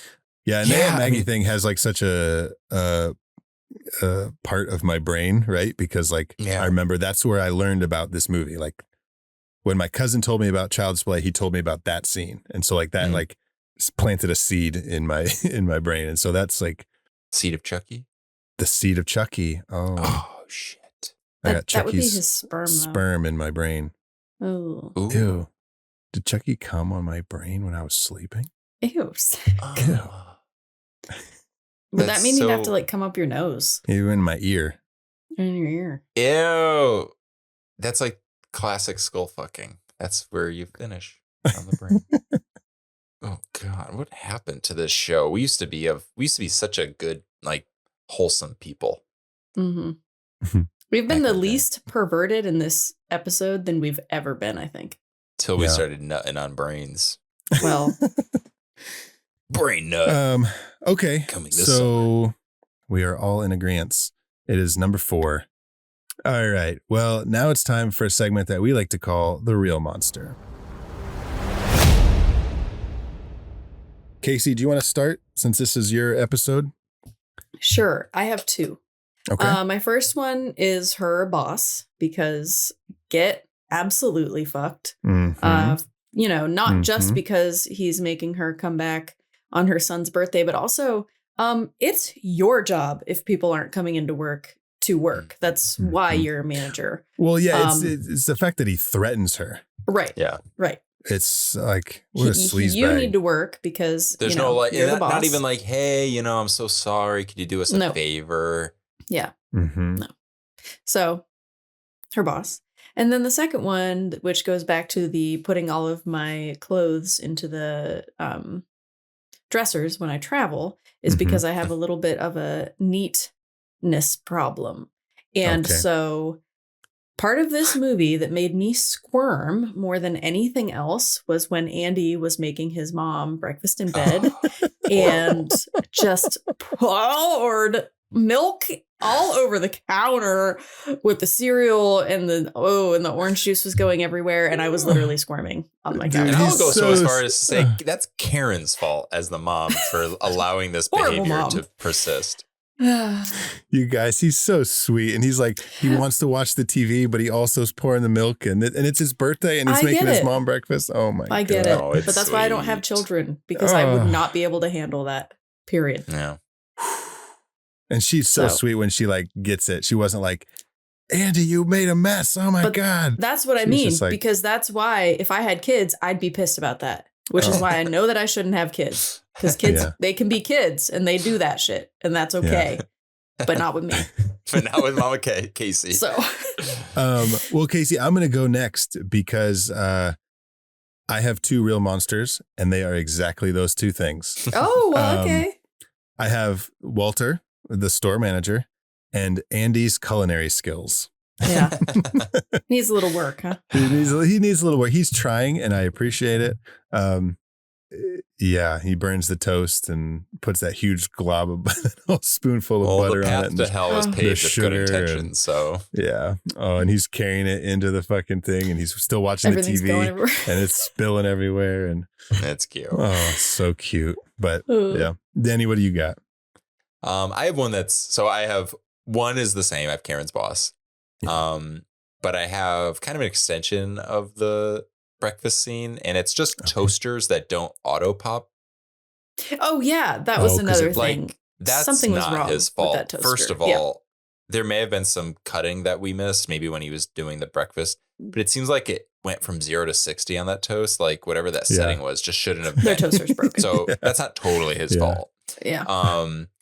And then And there's no way that he carried those 2 burnt ass pieces of toast from the toaster over to the getting up the stool. There's no way he would have looked like Chucky at the end of this movie, just burnt. But that's so funny. I've never put it together that he burns the toast in the opening, and at the end he burns Chucky.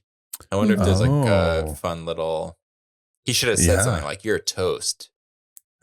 Toast. Well, they You're also like my mom's breakfast. You know, when she threatens him, she threatens that she's going to put him in the fireplace, and then that's where they end up. Oh yeah. Yeah. But anyway, you have another one?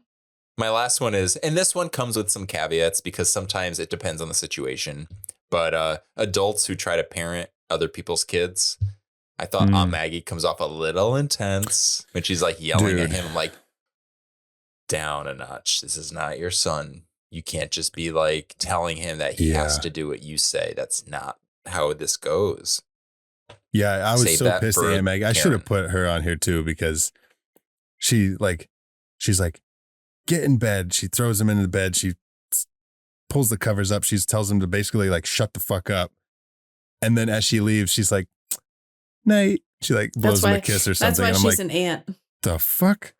Yeah. And it's still his birthday. Like, to be Yeah, like, the, cool with him. Hey, Andy, you want to stay up late tonight? You know, tell your mom. No, can't tell your mom. You know, like, no, she sucks. Yeah. She's an asshole. She's I'm sitting going to there say right eating here, his deserved to birthday die. cake. Yeah. And she has the gall to watch the 9 o'clock fucking news when he specifically asked for it for his birth. What did you get him for his birthday? From what I remember is you didn't want his mom buying that doll from the peddler because it was too expensive. You were causing problems. In her defense, she shouldn't have bought the doll. That's fair. She almost saved your fucking life. That's a great I told you point. that doll was fucking possessed. I take it all back. But originally in Don Mancini's original script, it wasn't the aunt, like the best friend character. It was just a babysitter, just a teenage babysitter. And he goes on to say that like that was a really smart choice of them to make it like someone personal to the family. Yeah. Yeah, someone that mattered. And she doesn't get thrown out the window. She gets electrocuted in the bathtub, which he reuses in Bride of Chucky. Bride. Yeah. Oh, you know what's so funny? The third thing that popped in my head was the movie Mikey. Dude. Do you remember that movie? Yes. With Blank Check Boy? Blank Check Boy. We need to do that. We need to do like something about like killer kids, like Good Son, Mikey, and like The Brood or some shit. I don't know. Danny, I don't know if just that counts. I was just thinking about this like last week about doing a thing with killer kids. Is that going to be your pick? Because I saw something with the Good Son and I was like, oh, we got to do the I Good love Son. that movie. God. And then I was thinking like, what else could we do? And like one that I thought would be fun. We could do Mikey. We could do one that's really fun is Cooties. Have you guys seen Cooties? That's newer, right? Sort of. Yeah, it's maybe I've never also seen has 10, Elijah 10 Wood years. in it. Elijah Wood. Oh. He was also in The Good Son. Let's do an Elijah Wood Killer Kids triple feature. I'm down. But no, that's fun too. But I haven't seen Mikey. Okay. I used to watch the movie all the time. And what was it? I've It was never like seen the tagline was like Jason and Freddy were kids once too. yeah. What? It's so good. Yeah, dude. Me and my sister used to rent this one from the video store. Same. Blank Check Boy. That was one I had it at Gene's house. He had a copy, so I would just like, I love it. And I remember even as a kid, I was like, this is disturbing because like, Yeah, it's this fucking. is, like, I weird. tried to watch it. Like, I think maybe Indy was born at this point. It was like a few years ago. Check this out. And I was like, I think I got like 10 minutes in, like after the opening scene, I was like, nah, I'm good. Well, he has been arrested. The Blank actor? Check Boy? Yeah. No. He's got neck tattoos now. Oh, Oh, he looks so man. different. He must have bounced that check. That check probably bounced, yeah. Fuck. All right, well, now it's time for our last segment. Would you survive Charles Lee Ray and the Chucky attack in Child's Play?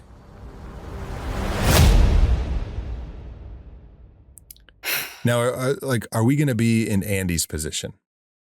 Or are we going to be in the mom's position? Or are we going to be in Mike the cop's position? Maybe it's just us and Chucky's just coming after us. Okay.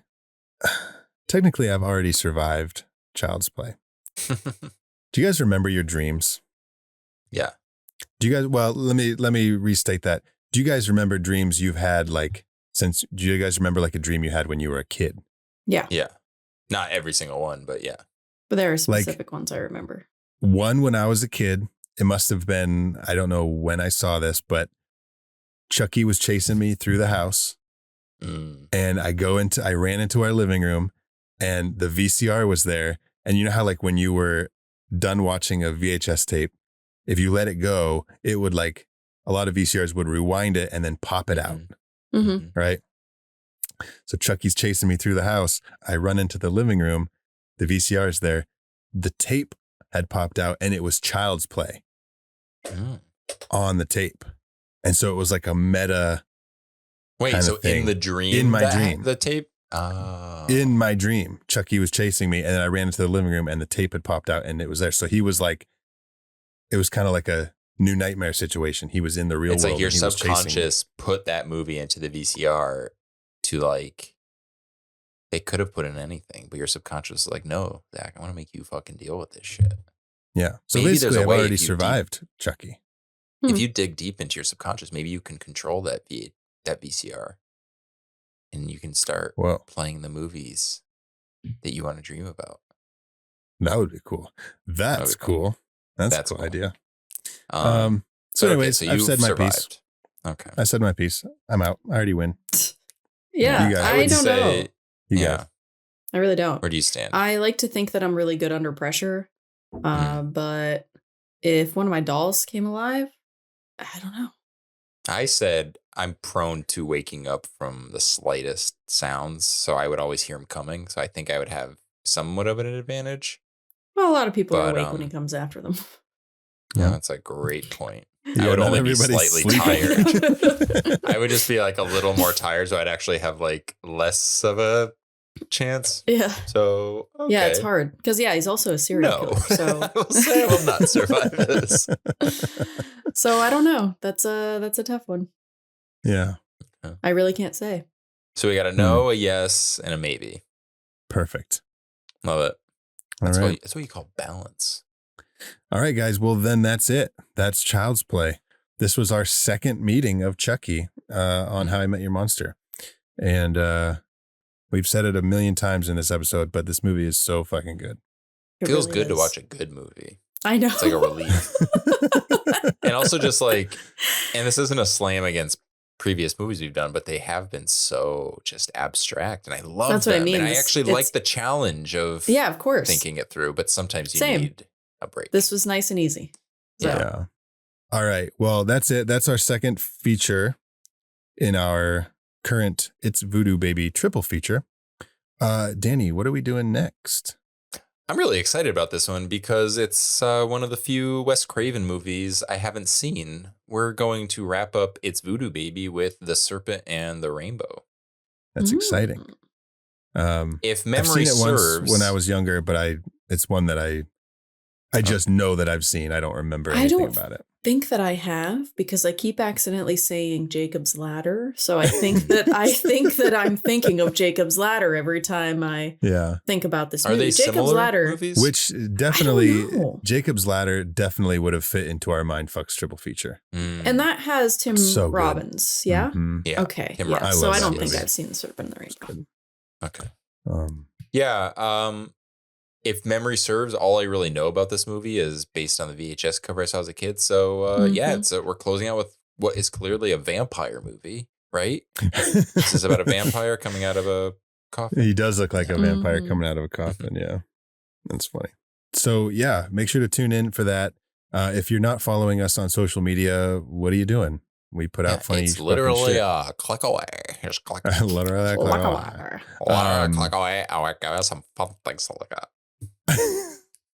they're like not if he keeps talking like that. I'm not fucking following. I'm just gonna give it to you. It's so good.